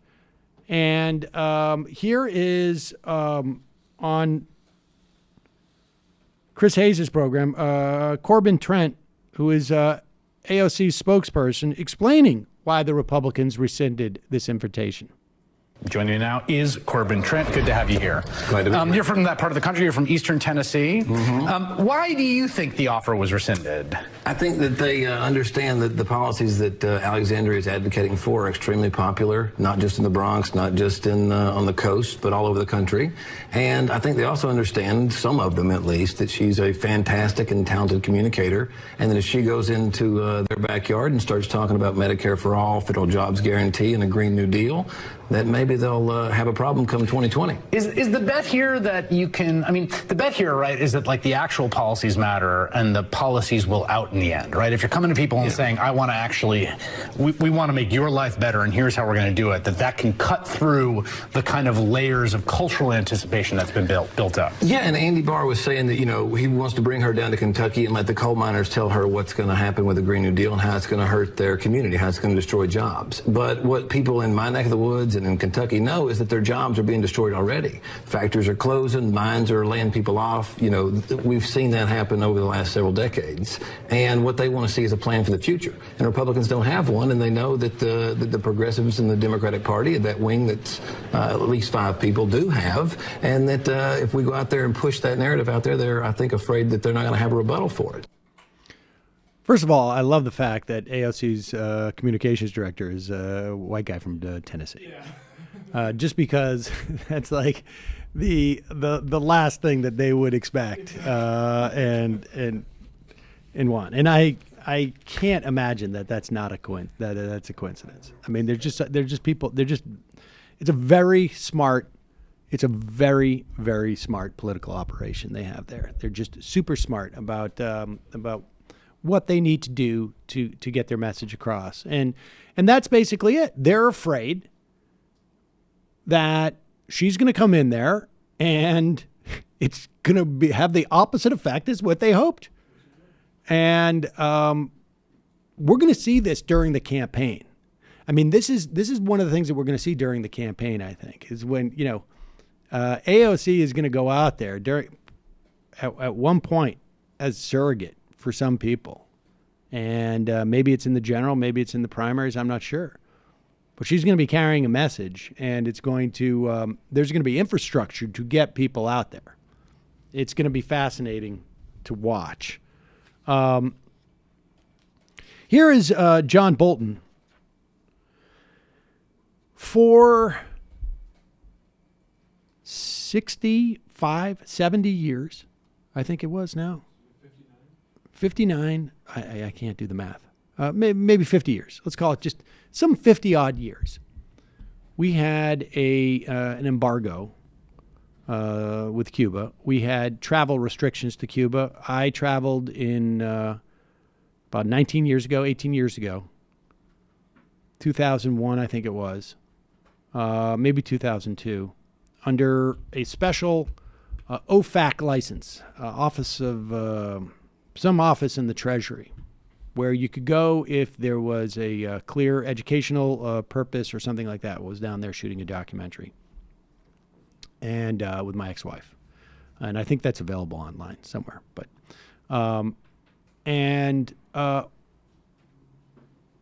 but since that time, during the Obama administration, these travel restrictions were lifted. People were able to see relatives that they hadn't seen in ages. Americans were able to go down there, and tourism increased. Obviously, there's a lot of European tourism already. But over the course of those 50 years, the embargo did not work. The inability to allow for direct travel to Cuba did not work. The theory behind it was, we are going to try and put such stress on the government that it collapses. And when it collapses in chaos, rather than any type of orderly unwinding, as it were, or anything like that, those people who had been dispossessed of their property that they had garnered during the Batista regime would get that property back. And not all of that property was garnered through corruption, but there was a tremendous amount of corruption in that society prior to that. And that was basically the hope. That is why there were a lot of members, expats in the Cuban community, who were hoping that the way the Cuban government would end would be in an implosion, in a catastrophic event, because that was the way that they would get back in there. And it simply did not happen. When the Soviet Union fell, Cuba suffered significantly. A lot of their economy was propped up by the Soviet Union. They worked their way out of it. There certainly was a healthy dose of political repression in Cuba, and certainly human rights violations, I think you could argue. There was also, and it was certainly a dictatorship. People were afraid of what they could say publicly in many respects. I experienced that firsthand. There was also a lot of, social services and support. I mean, certainly like Cascio would bring in from rural areas. It was fascinating because there was a lot of parallels along with what the Bush administration was. But he would bring in policemen from the rural areas to be police in Havana and some of the other cities, because they were naturally skeptical of city dwellers. There was a lot of propaganda. There were other attributes of the society that were envious. Literacy rates, healthcare, respects. So a mixed bag. But certainly the U.S. policy of embargo and travel restriction only made Cuba suffer more. Cuban people. And did not have the desired outcome. So what better reason do you need to reinstitute it if that's the case? Here is John Bolton trying to get some votes in Florida for the president in 2020. We are also announcing that the Department of the Treasury will implement further regulatory changes to restrict non-family travel to Cuba, or in other words,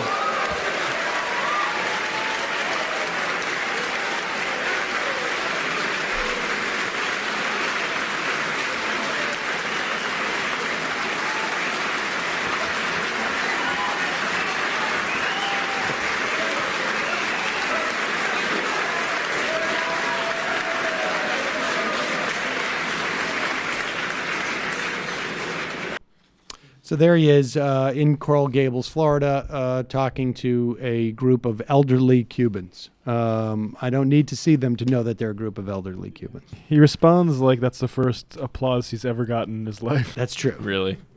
So travel restrictions re-implemented in Cuba. Families apparently still go there, but of course it'll be a little bit trickier because you don't get the same amount of flights that are going because only families are there. But and who knows how Cuba will respond to that and make it difficult. So what's old is new again because it was so successful the first time. Meanwhile, looking at 2020, Kamala Harris was on the Pod Save America show.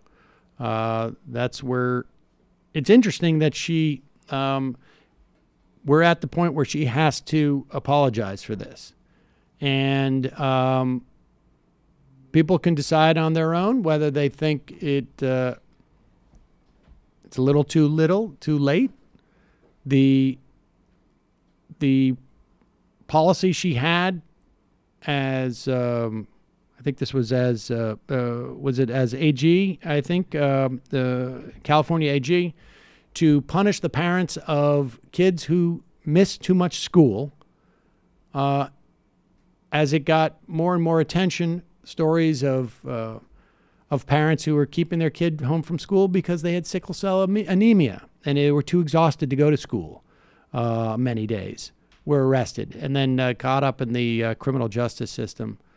Her her poo-pooing of criminal justice reform during that era apparently has caught up with her, and she needs to apologize.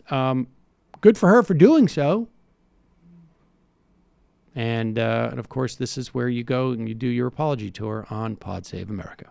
And my concern was, if we don't take seriously the need that we as a society should have to ensure that our children are receiving the benefit of an education, we will pay the price later, and those kids will pay the price, which is that they'll end up in the criminal justice system. And that's what I wanted to avoid. I wanted to avoid a situation where those children end up being criminalized, some for their entire lifetime, because we failed them in the earliest stages.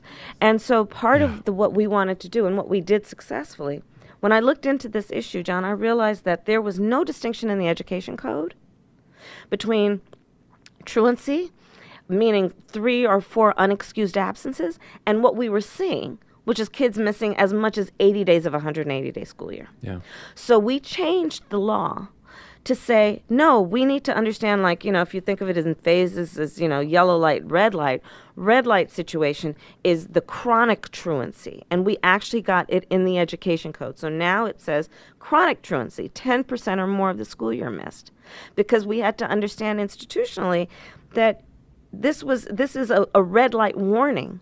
And we're failing these kids if we're not paying attention to the fact that there are kids who are chronically truant and what that will mean for their lives, or just our failure as a system to let them achieve their capacity. So, do you think that the 2011 law shouldn't have allowed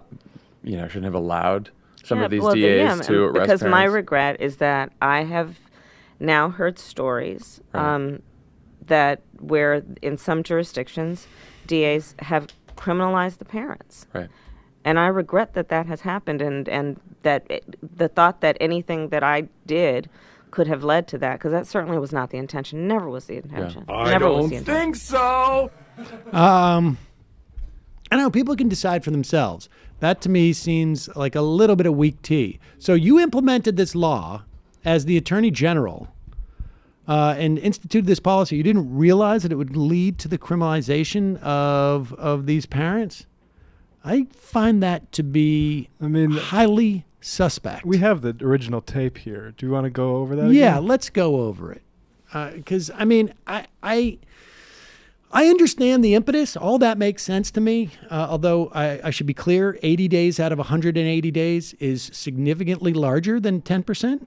18 days. 10% would be 18 days. 80 days out of 180 days would be closer to 40%. But nevertheless, we don't need to quibble about that. I think if you have a kid who's missing 10% of the days, you should maybe do something. But maybe what that would be we're going to send you a civil violation.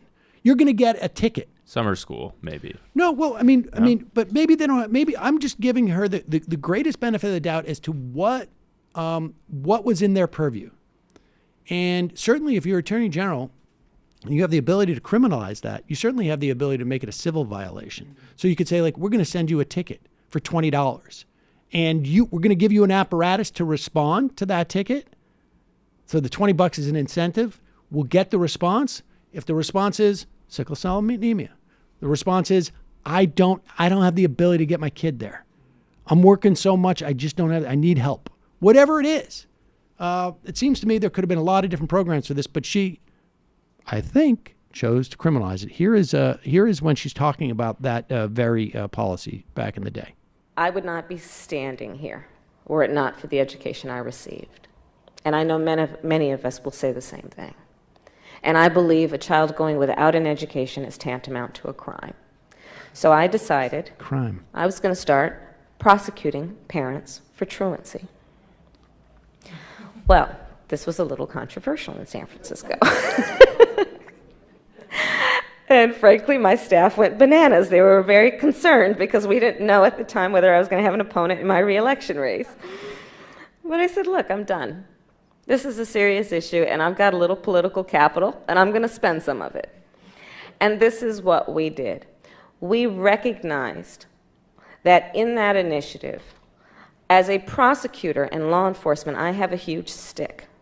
The school district has got a carrot. Let's work in tandem around our collective objective and goal, which is to get those kids in school.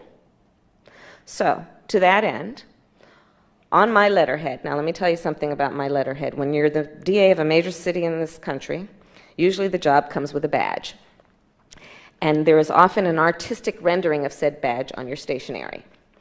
So I sent a letter out on my letterhead to every parent in the school district, outlining the connection that was statistically proven between elementary school truancy, high school dropouts, who will become a victim of crime, and who will become a perpetrator of crime.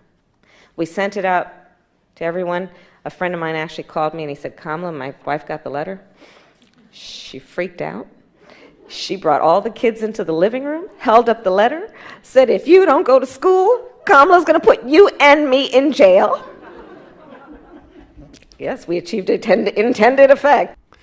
So, friends of the AG, I would imagine, who are probably not in the same cohort as people who would have these problems, got the effect. I mean, I think quite clearly she said prosecute. I made the decision to prosecute the parents. So I don't know that Pod Save America apology was quite sufficient. Now, I imagine maybe we don't have the rest of the tape. Maybe we have the tape where Jon Favreau says, hey, wait a second. No, we've actually done our homework here with the millions of dollars that we have in our TV show. And we have this clip of you saying you were going to prosecute. How do you reconcile those two things? I mean, I don't know. Maybe she has an answer for that, but she didn't have that question, so she didn't have the opportunity to answer it. I mean, like I say, there could have been other options. And I will also add that I think educators would tell you that, well, it may be the case that that truancy is correlated with things like crime and dropping out, but that does not mean that they are causal. And the causation may be between the parents and the kids, or maybe the context in which the parents are living in, or, you know, so that is really super problematic. And I was hoping that her apology would have been a little bit more comprehensive, a little bit less dodgy. A little less revisionist. Yeah. I mean, because at this point, I've divided the field in half for the Democratic Party. And in terms of like how depressed I'm going to be as to who wins the primary or not. And she is still in the half where I'm going to be less depressed. She's not, I could divide it into quarters and she would not be in my top quartile. But she's not like, I'm not going to be Eric Swalwell depressed, with all due respect. Biden depressed. Or Biden depressed. But so I would like to see, a better explanation there. Like, you know what? Own it. Yeah. I made a mistake. I had the wrong attitude towards these things, and everybody learns. And when I was bragging about it and laughing about it at that function, I was drunk. Or something to that effect. I don't know what you say, but that was a little disappointing.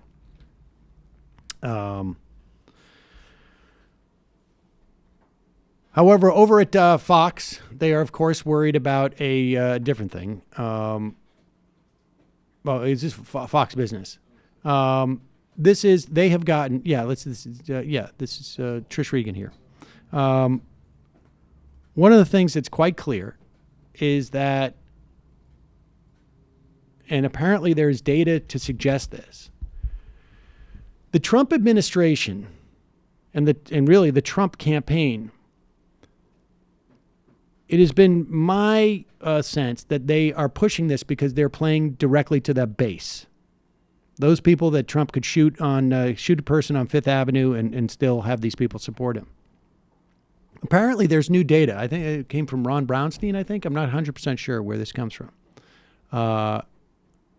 There's new data that suggests, and this is going to come to a shock to everybody, that the people in the Republican Party who don't like Trump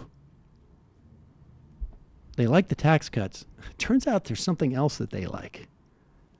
And I'm going to give you the context. They are maybe live in the suburbs, fairly well-to-do. They live in white enclaves. Can you guess what else they like? They also like the bashing of immigrants. They also. Now, why? They're not worried about their jobs.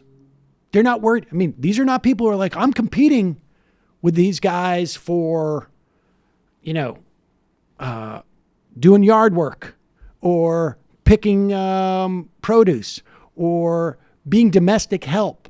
They don't. In fact, maybe in some instances, maybe they hire them. Maybe they don't. They are not concerned about their impact on wages. They probably don't even see any immigrants. But for some reason, they seem to have a problem with them. And it's not even just immigrants, right? Because all we're concerned about is the southern border when we talk immigrants, right? So we know who they're talking about. Well, the data shows that and the Trump re-elect campaign is functioning this way, that bashing immigrants is actually good for business across the Republican Party, even with people who don't like Trump. I know that's coming to as a shock to a lot of you, but that turns out to be the case because they are the party who play identity politics.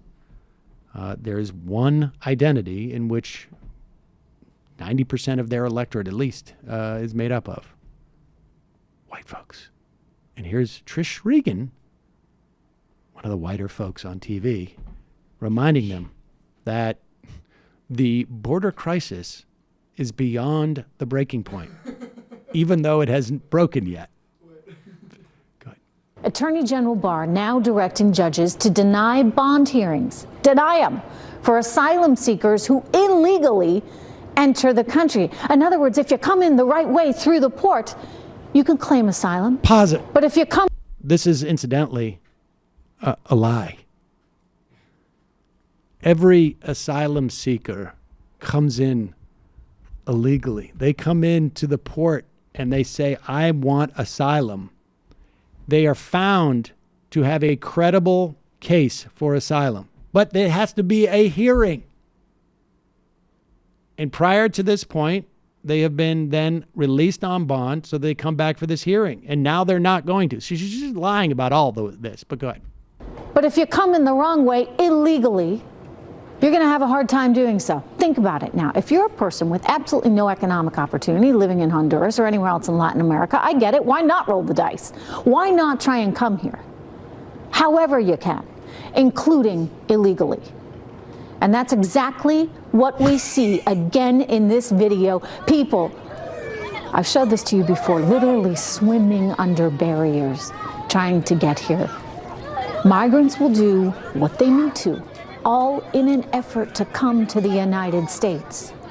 Now, as they march towards our border, in many cases with their own flags, they are most definitely threatening our sovereignty. We have no idea who they are. We have no idea what their background is. We have no idea whether they're gang members. We have no idea whether they're even terrorists. There's certainly plenty in Venezuela, we've talked about that, among them. No idea. It's a completely unverified group of people. If you are genuinely afraid of all of these people and we don't know who they are, you would actually let them in at the ports. But we know that they are pushing people away from the ports and to into the desert and or into the wherever, all these alternative crossings. But I mean, this is just absurd. But there's a reason why they're doing this. It's because it works with the Republican Party, whether they like Donald Trump or not. So gird yourself for it. That's what the next, 18 months are going to be like. That's basically it. All right, let's just one more touch. This is just very quick about Beto O'Rourke. he seems to have faded a little bit, but he could come back. Pete Buttigieg has taken some of his shine, and there was reports that O'Rourke padded some of his fundraising stuff. It was money that he got for the general election, so people were double dipping. I think they were probably maxing out on their primary and their general donations at one time. They included the general election donations into the primary thing to make it look like he got more than Bernie, but whatever, $300,000, that's not that big of a deal. But what is, I think, O'Rourke is starting to run into problematically is that with someone like Elizabeth Warren, particularly in the race, who is every day coming out with incredibly well thought out, important proposals to deal with the inequalities in our economy, to deal with the material interests of Americans, it's putting pressure on a lot of the people running. And frankly, I think it's educating the Democratic primary voters, and they're getting more and more sophisticated in terms of what they're asking at these events. And it is putting people who want to run for president, but to do so on sort of like vague generalities, in an uncomfortable position.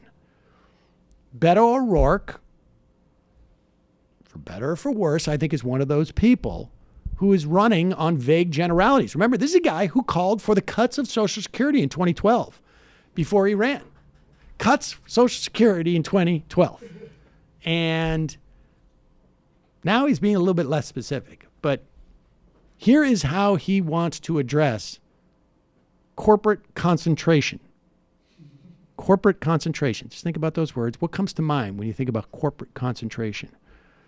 Maybe you think about grit, opportunity, innovation. No, but seriously, I want people to think. The words corporate concentration. Think about what corporate concentration means to you in practice. Like, what companies? So he says, quote, "I think we need to do more to ensure dynamism in our economy and address corporate concentration," O'Rourke told Insider at a campaign event on Wednesday. I don't know that breaking up Amazon is the way to do that. He goes on to say, "But I'm grateful for people who are talking about different ways to ensure that at a time of historic corporate concentration and vast disparity in wealth and income, that we look for ways to ensure that everybody can participate in the economy, that we try to encourage small business development and growth, which is suffering as a result of corporate concentration." So, in other words, let me just translate this. I'm glad people are talking about corporate concentration. I agree that corporate concentration is a problem and we need to address it. But the only way to address corporate concentration is not the way to address corporate concentration. To deconcentrate corporate concentration would not be a good way to address the problem of corporate concentration. Right. This is like the post America is already great sort of liberal pose, I think. Like, and actually Obama said that, not Hillary, but like him and Buttigieg, they'll like rhetorically talk as if they see the same reality you are. Like, ensure that at a time of historic corporate concentration, they like to do that, or a new Gilded Age, and then none of the actual ways to address that are the example I used was Obama going into Iowa and saying there's a crisis in Social Security, because that means that, oh, wait, now whether there was no crisis in Social Security, but that signifies to people who care about Social Security, he cares about Social Security. Even if he's assessing the problem incorrectly, he's addressing it, but literally addressing it, like talking to the problem, is simply a way in which politicians are trying to snow you. They need to commit to, at very least, a philosophy on how to deal with a problem. And there really is only one way to deal with corporate concentration, and that is to deconcentrate the corporate concentration. And the only way to do that is to break up some of the biggest businesses out there, like a Google, like an Amazon, ones that own both ends both the pipe and the content, for lack of a better way of phrasing that. So he's going to have to get more sophisticated in his responses to things. It's not a policy to say we shouldn't do something. That's not a policy. I think he's going to have trouble. I think he's going to have trouble.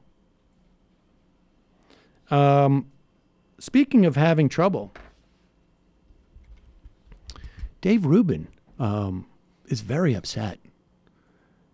And this is something that you would imagine he would be very excited about. Here he is, featured in Quillette. Just sort of the IDW Bible. Magazine. It's the IDW Bible. It is printed out of Australia, is my understanding. And I believe Dave Rubin was just in Australia not too long ago with his Norm Peter. What's that guy's name again? Jordan Peterson. Jordan Peterson's tour. And here he is. They pictured him sitting on the set of Tucker Carlson's White Nationalist show. No, not White Nationalist. I'm sorry, Fox News show. I misspoke. And they basically go on to say that folks like Rubin in particular, they try and pretend that they're not conservatives, but that really in many respects they are conservatives. And they need to make a decision. I mean, this is like one of those really helpful pieces. I mean, coming from the it's amazing that it came out in Quillette. Yeah, I mean, this is the best Quillette piece ever by far. And this is, and it's asking, is the intellectual dark web politically diverse? Because the whole thing about the intellectual dark web is that it's not a partisan operation, that it's just ideas, and it really just champions ideas. And all ideas. That's why we'll have people on who are, white nationalists. We'll have somebody on. I'll interview somebody who, even Nigel Farage, who is the UKIP leader in Britain. Yes, and the UKIP. How would you like a fair, sort of nationalistic anti-immigrant? Right, an anti-immigrant booted a woman out of their organization because he called her a Nazi. Or she left the organization because Nigel Farage called her a Nazi. Okay, so when you get chastised, it's sort of like it's sort of like I don't know, when some rock star tells you, hey, take it easy at the party, man. You're getting out of control with your partying or something like that. It's like Mao calling you a third worlder. Right, exactly. And so this piece basically says that the IDW makes claims that they are not conservatives, but rather mostly a collection of disillusioned liberals looking for a place to have honest conversation. Comes from this graph. I don't know. You can see this here. It's not terribly convincing to me. This guy tried to make a graphic that showed all these guys as leftists. He scores this on a lot of different, like vaccination has the same weight as, say, wealth inequality is a problem. Some of these I know for a fact aren't true. Jordan Peterson does not agree that wealth inequality is a problem. Well, he thinks it's a problem, but one that cannot be dealt with in any way. Right.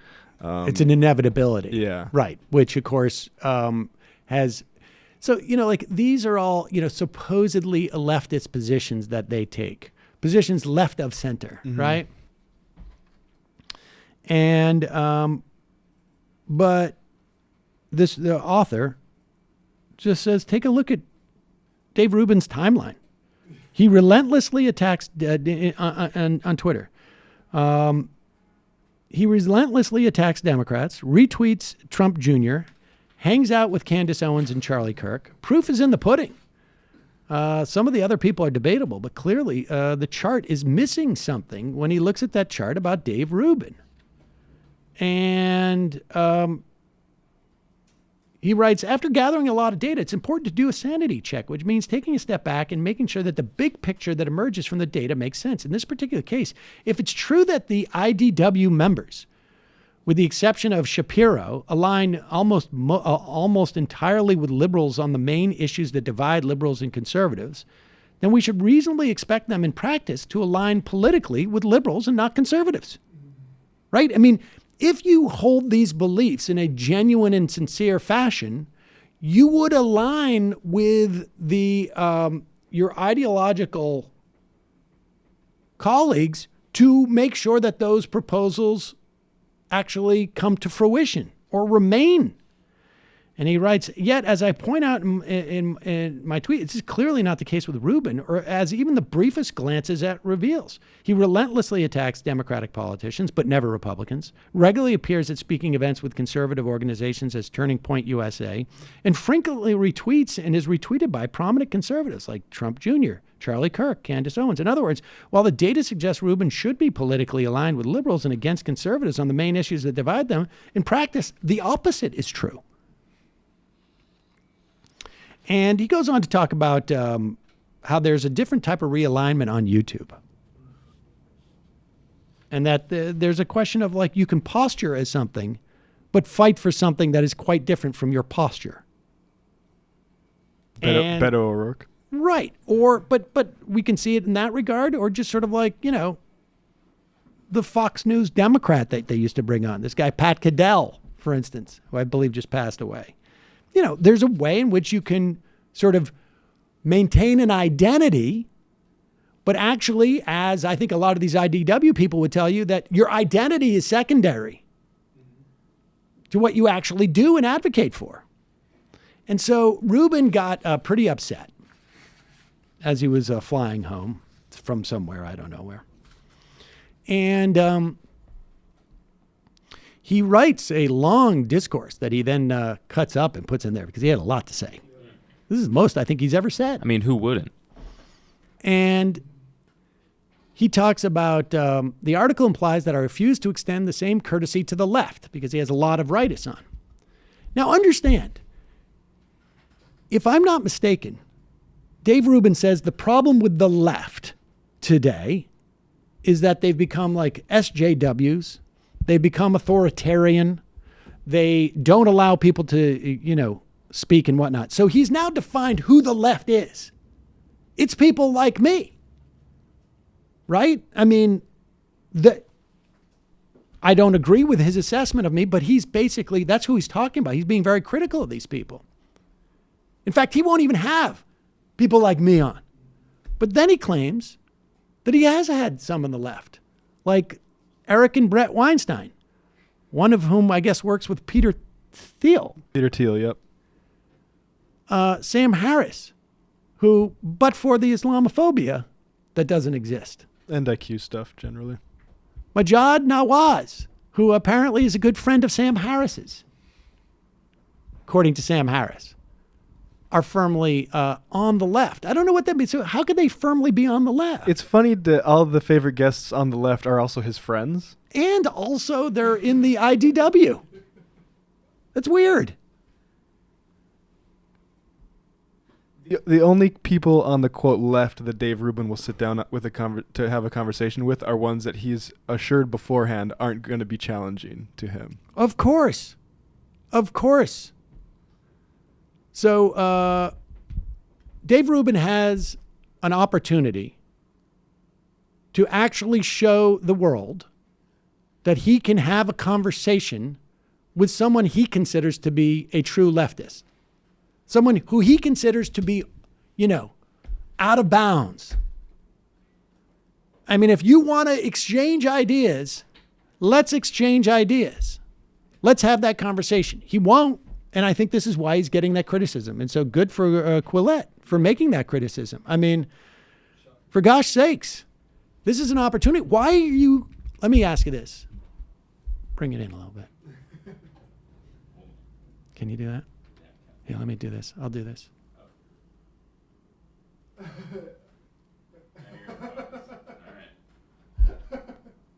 Why are you so afraid, Dave?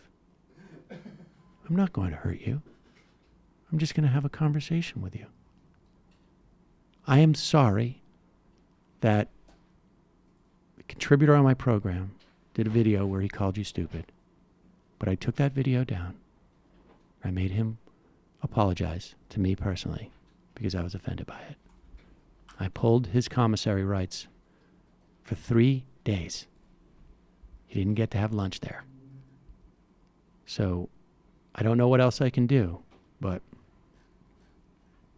let's do this. Let's do this so that Quillette has to write another article saying, we were wrong. Okay, thank you. They did add a correction, apparently. This article has been updated to include reference to 2 criticisms of the Data and Society report, Alternative Influence Broadcasted on the Reactionary Right on YouTube by Rebecca Lewis. But I think they might declare that a victory. No, maybe not. Some people are saying they retracted it, but they haven't retracted this article. I don't know how you retract it. It's an opinion piece. Right.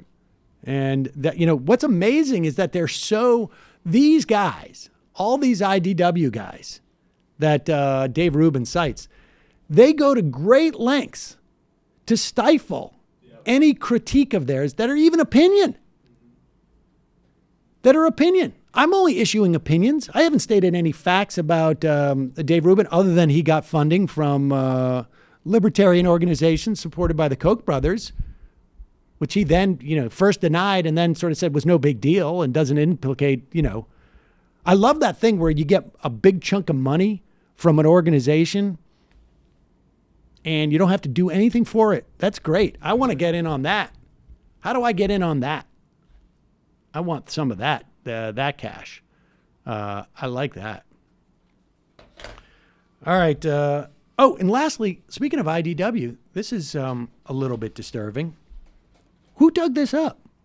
Wild Girders, or classic, also known as Classical Liberal on YouTube.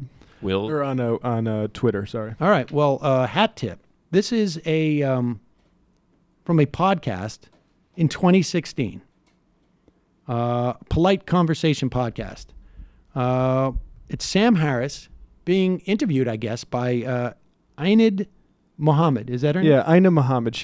Polite Conversation started as, she was sort of like on this new atheist type of thing. She's I think from Pakistan, and she's been sort of like, she's been censored by religious authorities herself, so she was sort of like kind of on that side of things. But this is about where the split with her and sort of Sam Harris comes from. Where is that right? Yeah. So this conversation happens with sort of her as a sort of like fan or previously a fan of Sam Harris. Yeah, and she's saying like, she's talking about, I think Dave Rubin had on this woman, what was her name? Anna Marie Waters. Anna Marie Waters, who was the woman that Nigel Farage, who is, a virulent anti-immigrant, and I think some in Britain would say, could charge him with racism. Is that right? Nigel Farage says on this clip here, it says, Anne-Marie Waters, who won 21.3% of the vote in the UKIP leadership election, said she left after she and her supporters were branded, quote, Nazis and racist by Nigel Farage and Henry Bolton. Now, Nigel Farage is somebody who I think people in Britain would also say is racist. Yeah, right? I think people have definitely said that. Now, and so she must be... if that's the case, I mean, what is that, a second-order racist? I don't know. Certainly controversial, without a doubt. And you would expect her to be called upon that if the leader of her own party called her Nazis and racist, according to her. So anyways, here's Sam Harris in conversation with Ainid Mohammed, and she is basically, you can almost hear the sort of like, she's hoping for him to say the right thing. And by right thing, I mean just like the humane thing, and he doesn't. And I have been so happy because, my following of Sam Harris is sometimes like a roller coaster.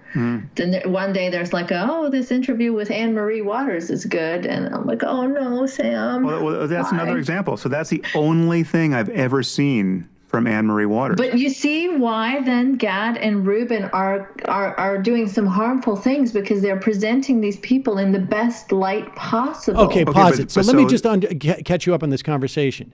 So she sees Sam Harris tweet out this conversation with this Anne-Marie Waters is interesting and good. And she says that's problematic because she's a bad person. And Harris is like, well, but that's all I've seen of hers.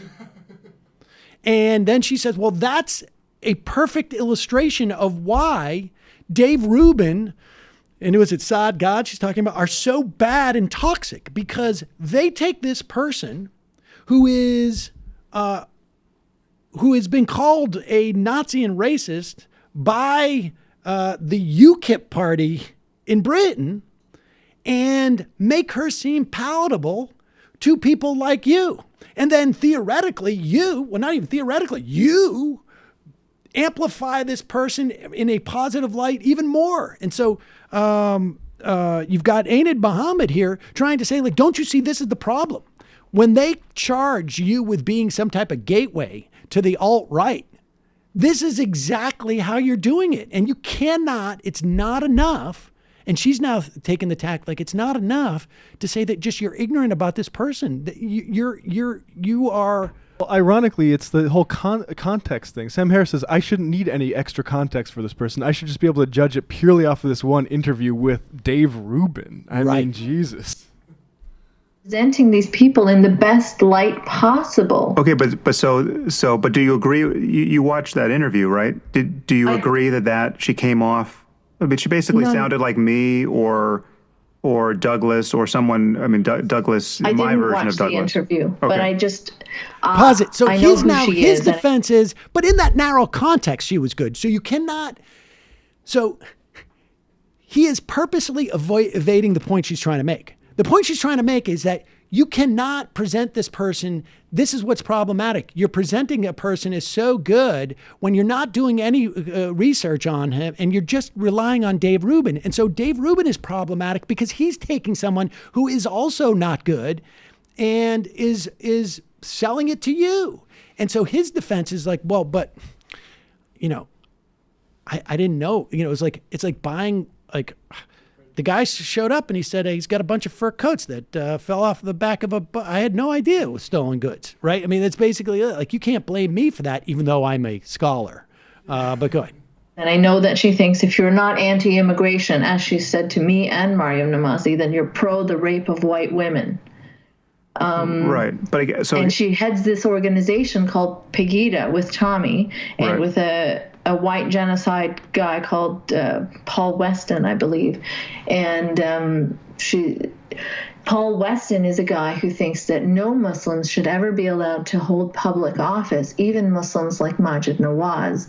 And they're all heading this pro-freedom, supposedly, organization, which is clearly contradictory because they're not pro. So she is now telling him this person's pedigree. She is working with people who are, talking about white genocide. She's working with people, officially working with people, who say that Muslims can't hold office. She's working, I think, Tommy, is that a reference to? Tommy Robinson. Yes, who is like an avowed white supremacist. And so this is all, problematic stuff. Listen to how Harris responds to this. It's fascinating. Freedom. Tommy talks about deporting Muslims. Paul Weston doesn't want them to be able to hold public office. Anne Marie thinks you're pro-rape of white women if you're not anti-immigration or prepared to let rape happen. And she thinks that. But the problem, I mean, again, this is an area where we're in. This is a gray area in the sense that, she's right. When you look at what's happened in Europe in the last 12 months, you have a lot of people on the left who are prepared to let white women get raped by Muslim immigrants. I mean, there are people who are prepared to be raped themselves. I don't know if you heard. What? Did you hear the story of the woman who got raped by three refugees or three non-German speaking migrants? And when she reported this rape, she was so afraid to spark racial tension that she claimed she was raped by three German men. And then like 48 hours later, she recanted it, and she described them accurately. But that's, I mean, But then there's another story of a German girl. Now wait a second. She's going to go back and forth with the story, but like to cite an anecdote like that, as the public intellectual that this guy pretends to be, to cite an anecdote like that, let's just assume and stipulate it's true. I don't know if it's true or not. but let's just assume it's true. To cite an anecdote that and say that the left is pro-rape of white women if they're allowing immigrants in, or are prepared to be pro, whatever that means. To use that one example and to tarnish an entire political ideology with that is just absurd. It's absurd. To posit that you are some type of public intellectual and to make those pronunciations, that is a guy who is afraid of losing his audience. That's the best thing I can say about that. Continue. You hear the story of the woman who got raped by 3 refugees or 3 non-German speaking migrants, and when she reported this rape, she was so afraid to spark racial tension that she claimed she was raped by 3 German men, and then like 48 hours later she recanted it, and she described them accurately. But that's one. But then there's another story of a German girl who made up a story about being raped by Muslim immigrants when she wasn't.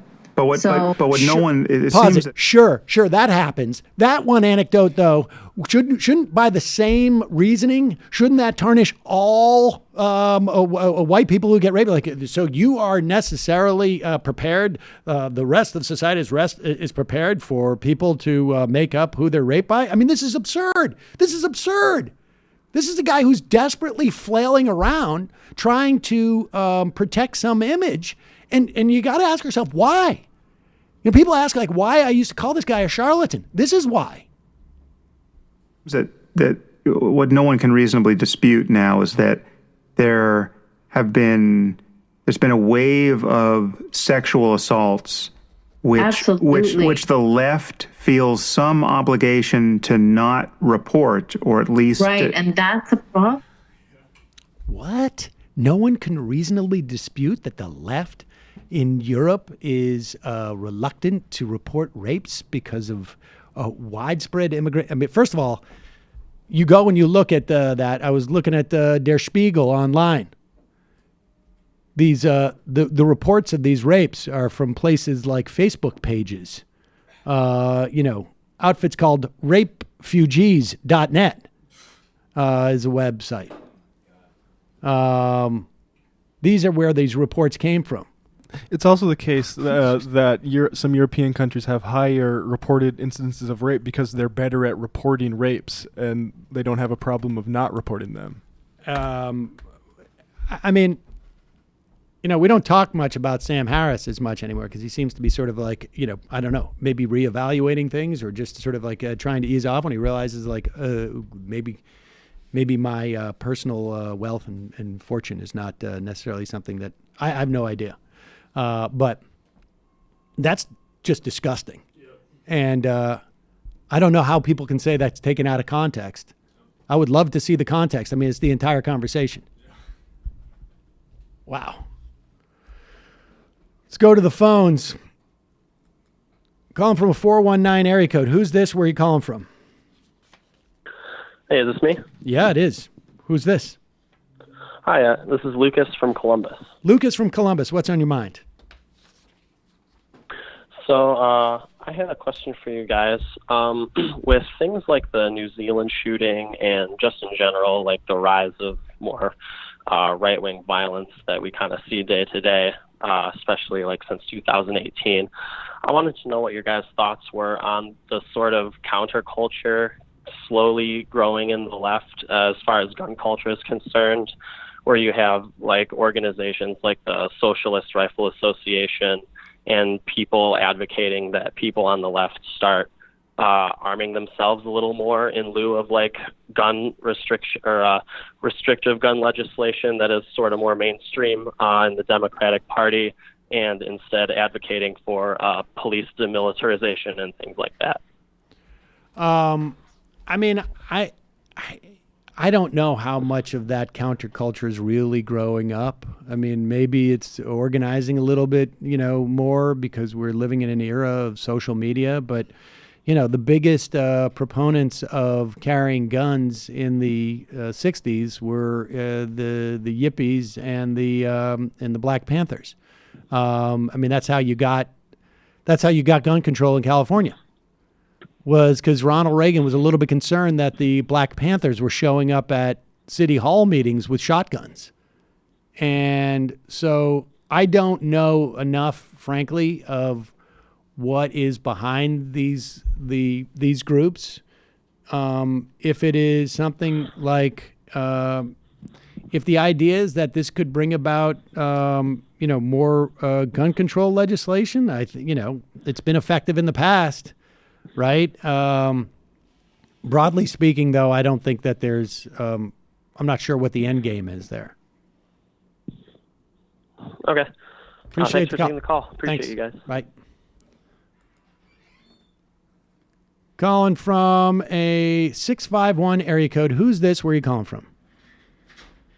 Hello, my name is the Chris Lapaco. I'm calling from Minneapolis, Minnesota. The Chris Lapaco. How are you, sir? I'm doing well. I haven't called in a while, and how's your I just want to say first. How's your computer? Man, okay, so I've had, your listeners may not know about my little drama here with my computers. I've had 2 computers die in 6 months on me, and I started a GoFundMe, and some people donated very nicely. I won't say names because I don't know if they want me to say their names. Great. But, so people donated, and that was very nice of them, and somebody actually bought me a computer. And I tried to do a refund to the people who donated since I got a new computer, and it hasn't happened yet as far as I can tell. And the computer I got is a piece of garbage. So now I'm going to start a new GoFundMe, but I'll do that later. That's not why I called in today, man. Okay. I called in for a couple, here's what's going on with this Mueller report, okay? Just because people are sifting through it and getting down to the nitty-gritty. A lot of people have been thinking about the PP tapes, and there is, in the Mueller report, a passage about the PP tapes where a Russian businessman contacted Michael Cohen and said he stopped the flow of tapes coming out of Russia, and that was about the compromising information. So I just want people to know, like, the PP tapes may be real, and when it comes to when it comes to, like, this obstruction of justice, I don't see how it can't be obstruction of justice. Like, if a cop pulled you over for speeding, smelled weed in the car, got the drug dog to come out, and then you tried to, like, stop the drug dog, right? Like, maybe there's not weed in the car, but you're trying to stop the drug dog, you're going to get arrested for obstruction of justice. And then afterwards, if you say, like, oh, that was unprecedented, I've never had a drug dog before, like, they're not going to just let you go. So that is obviously obstruction of justice. I just don't understand how that can't be. But well, I mean, I think, like, the bottom line is this is, all this stuff I've been saying from day one is a political question, and it belongs with Congress. And they're going to take the report, and they're going to have committee hearings, and we'll see. But it seems like the Democratic leadership is committed to not impeaching Trump, as I also suggested at the outside of this, that they would rather run against a weakened Trump in 2020. That would be their perception. And I would also argue that you may want to save that quiver, because if he wins re-election, you may want to bring impeachment charges then. But we'll see. Oh, for sure. And then last thing, I just want to say that since Ronald Reagan shared his nice family experience, I want to share one from this week for me. So my mom's been battling breast cancer for like the last 6 or 7 months. Oh, I'm sorry to hear that. Did chemotherapy. Yeah, chemotherapy, and she just had surgery the other day, and she's cancer-free. So maybe we can get her a shofar. So I'm just going to call in and say good job. Oh, that's great. I'm glad to hear that, Lapaco. That's good Thank news. you. All right, congratulations, and best wishes to your mom. Bye. All right, bye-bye. Thanks. That's good. I'm glad to hear that. Calling from a 210 area code. Got a lot of people who have been on the phone for 73 minutes. A lot of people. Good afternoon, Sam. This is John from San Antonio. John from San Antonio. How are you, sir? I'm okay. Yeah, so Trump, upon learning of Mueller's appointment, said, "Oh my God, this is terrible. This is the end of my presidency. I'm effed." and Marshall Steinbaum, an economist at the Roosevelt Institute, retweeted, Trump was way too optimistic about the health of our political system. Right, exactly. Okay. Okay, so I don't know if you saw my tweets about the Social Security 2100 Act. I did not. Okay, so this is an act that will increase the cap from $132,000 right now. If you make over $132,000, you don't pay any more money into Social Security to $400,000. It'll also increase the cap from 6.2 to it will increase it 0.5% every year until it hits 7.4%. Well, okay, wait. But So it's not the cap. So you're saying it creates a donut hole between 122,000 and 400,000, and it increases. 132. 132. No, that's a separate thing. It's so in other words, people are going to pay more. Also, they're going to pay more from right now. They're paying 6.2. Every employee is paying 6.2. Every employer is paying 6.2. So that's going to be increased also. So. I haven't seen it, but tweet at me and I'll look at it. Okay. I mean, Howie Klein has a big article on it. Okay. So I'll retweet that. And so it came out yesterday. So the problem, though, is the same thing that I called you about the other day on, is that it only has 203 votes, and the Republicans the conservatives refused to vote for it. So just thought I'd want to. Well, I mean, that's part of the reason why, we have someone like Sean McElwee on, because he basically lays out what the challenge is, right? The challenge is to knock off a couple of those people in primaries and have that be a club to get another, dozen or two to sign on to bills like that. Right. No, exactly. Okay. One other thing, though. Also, you were saying, you said it a couple of times this week, that you think that the insurance industry is going to survive despite the fact that their stocks are just rapidly tanking, especially after Bernie's town hall. So you want to elaborate a little bit more on that? And also, do you think this Medicare for America, which is the Medicare buy-in, which is promoted by CAP and Beto O'Rourke, do you think that if that's put in place, that eventually people that slowly people are going to sign up for that, and slowly it's going to eliminate private insurance? I mean, I think a Medicare buy-in would be popular. I don't see why it wouldn't be. I think, frankly, I would prefer like a Medicaid buy-in, right? Because Medicaid, it's not taken in the same places, but you'd have to expand, who takes it. But some version of that, I think, would be, good, not as good as a Medicare for all, which is really, in many respects, a Medicaid for all in terms of what the benefits would be and how you pay into it. But I think one of the problems is that you can't get the same level of efficiency with a buy-in that you will with a Medicare for all. Again, I don't think the goal should be to get rid of private insurance. I think the goal should be but wait a minute. To make no one have to rely on.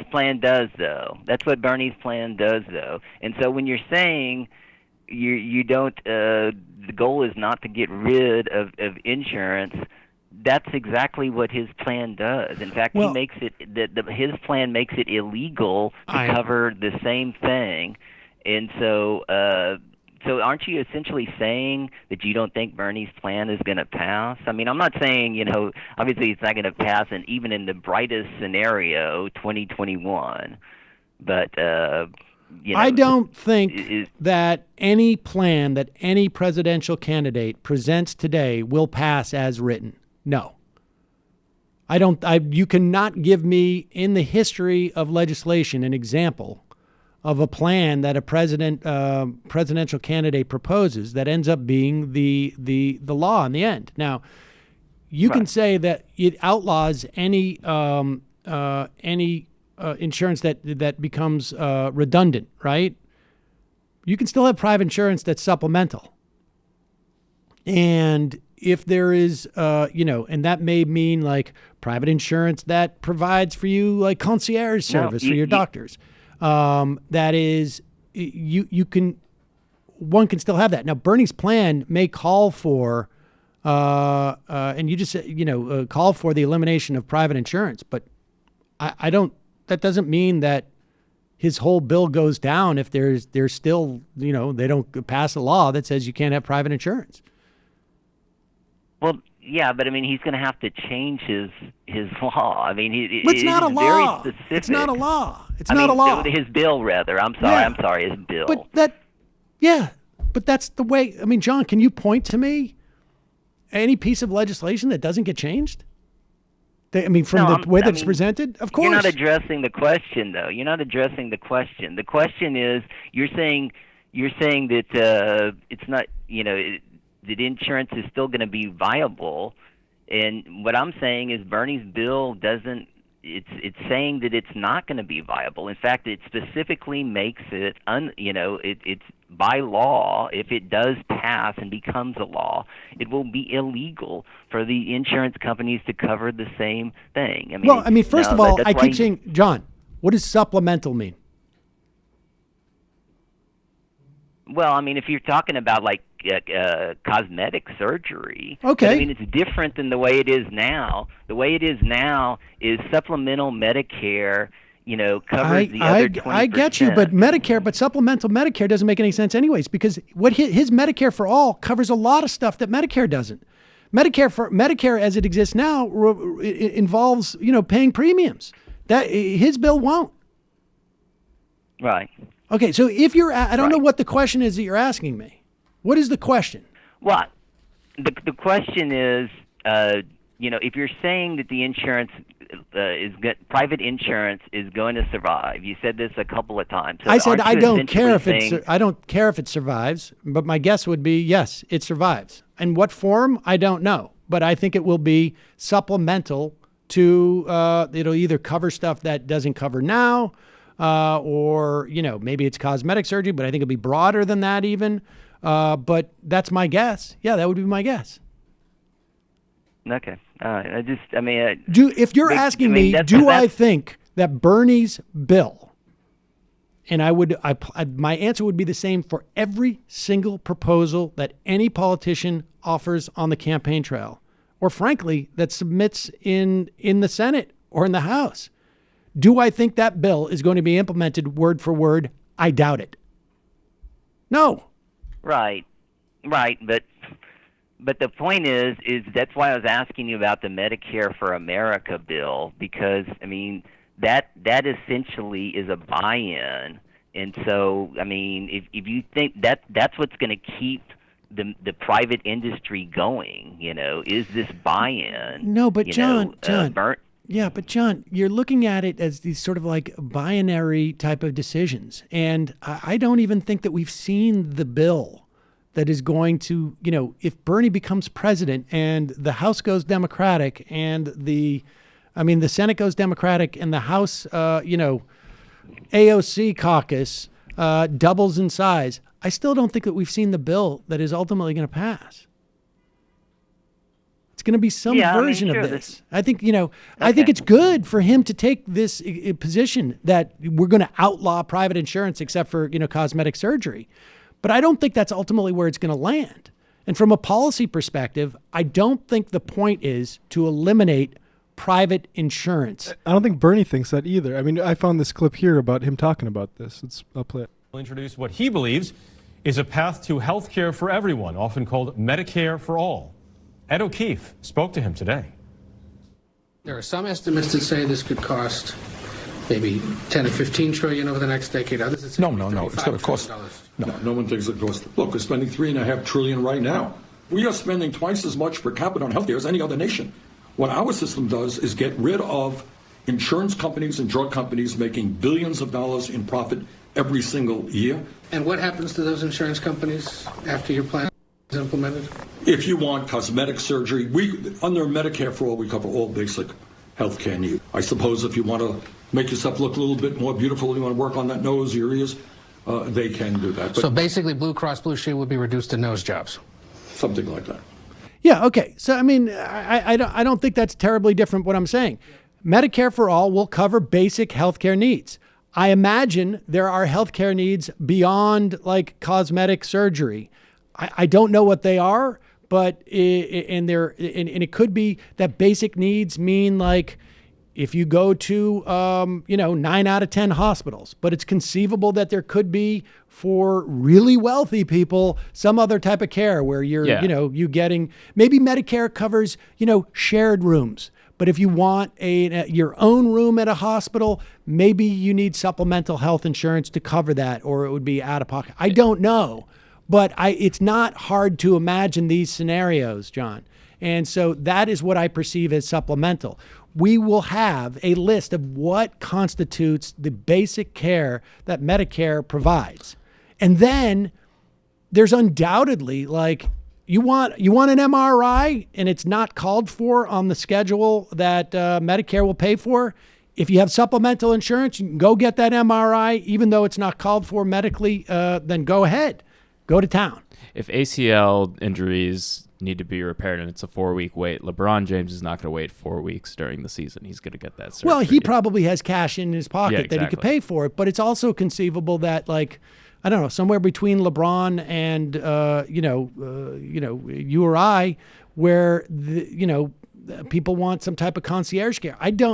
As long as we have a system where people can go and see their doctor and get treated in the most medically efficient way possible, and Medicare will assess what is mostly efficient. And what is, like medically recommended. But look, remember that controversy we had about mammograms a while back? Does anybody remember that 5 or 6 years ago? Maybe 10 years ago? There was a report that that mammograms are overused in some fashion, and that there was an idea that like, in terms of like the risk to reward ratio, there should be less mammograms up until a certain age. But there were plenty of people who came out and said like, look, I got a mammogram, even though under this notion that it was being proposed, I wouldn't have, and it was lucky for me I got a mammogram. And so there may be people who want to get, frankly, what would be deemed as statistical wasteful care. And if people want to pay extra money for insurance for what is deemed to be wasteful care, I'm okay with that, as long as it's not something that is, a socialized cost like it is today. That's the issue. If we have and I think the reason why the buy-in I'm not terribly excited about is because it doesn't deal with these inefficiencies in a clean way. And so I would prefer not a buy-in. Would a buy-in be better than what we have today? Yes. But we need to have Medicare for all. And then, we need to be very specific on what that means. I don't think the goal is to get rid of private insurance. I think the goal is to make sure that everyone has free at the point of service care that is at a basic level, that is not bare minimum, that is not catastrophic, but actually encourages you to go and take care of yourself on a regular rolling basis so that you do not have as many acute incidences of bad health. And so I'm not even convinced that the outlawing of private insurance writ large is necessary for that. I just think that you take the business away from them and not as a buy-in, but basically just providing it and raise taxes. The problem with the buy-in is it doesn't provide a public socialized mechanism to pay for it in the same way. Appreciate the call, I John. agree with you. And all right, thank you. Right. In the vein of this claim that he wants to eliminate private insurance, it's more that he wants to eliminate the profit motive that is involved in private insurance. Yeah, he wants to take away a large part of the incentives. Now, it may be the case that private insurance is not allowed to cover what Medicare is covering, but understand what that means is it means a certain amount of care, an amount of care that is deemed medically appropriate to the instance. Having your own individual room in the hospital is not medically called for. At least at this point. I mean, maybe they ultimately may find data that suggests that if you have your own room, you're less apt to get, some other problem. But I don't think so. And it's nicer. It's nicer, to be in your own room and not have that tarp that goes across the middle. But, yeah, I mean, the United Kingdom, they have something called BUPA, which I can't remember what it stands for, but it's basically supplemental insurance for rich people. I know it because Russell Brand had it, and he apparently abused it and used to always go because they have really nice lobbies and things like that for certain, like, psychiatric stuff and stuff like that. And that's a different, they have a totally different system than even what Medicare for All would be, because they have government hired practitioners, and all the people you get care from are employees. So it's a different ball game there. All right, I got we got to get going in. Oh my gosh. We got to go now. All right, folks. Let's see. I'll pick one caller to be the final caller of the day, of the week. Let's just go with this one. You've been on hold for 90 minutes. You're calling from an 832 area code. You're the final caller before vacation, but it's got to be super, super quick. Don't worry. Hi, this is Josh from Houston, now going to school in D.C. Just wanted to leave off everyone going on vacation with just a few reasons to be cheerful. The Finland Social Democratic Party got the largest seats in the last election. Nice. And in Turkey, the opposition leader just got declared mayor of their largest city. Wow. So even in the darkest times, the opposition to fascism and far right across the globe is doing pretty well. And I'll just finish with a question. As a father of two, what are your Afikoman hiding strategies? I will take the answer off air. All right. Great final call. Vacation, my Afikoman strategies. What I try and do is I make it actually closer to the table. So Afikoman is you hide part of the matzah at the beginning of the meal, and basically the kids ransom it. They got to find it, and then they find it, and they ransom it so that you can have dessert. What is it about this time of year and religious rituals about hiding and finding things? Well, I mean, that's a good point. I don't know. The Easter eggs, right? That's probably where they get it from. I mean, it was all, let's face it, I'm sorry, without, a little plagiarism I'll agree to with the disagree on whole that. Easter thing. But that's it, basically. I do it close to the table, and sometimes I'll smuggle it out, too. But it's a two-part hiding system. All right, folks, have a great time. Look for me on YouTube. I will try, and you can sign up for YouTube notifications at samseder.com/YouTube. I'm going to try and get on there. And if we do anything bigger than that, if I have a conversation with somebody, we'll put it on the feed, the audio feed, but that gets a little more complicated as I'll be on the road. But check out our interviews. I know you're going to enjoy them. See you a week from Monday. It might take all the strength I got to get to where I want, but I know somehow I'm gonna get there. I wasn't looking when I just got caught between the truth and the lie bar. But finding out won't make me feel any better. Yeah.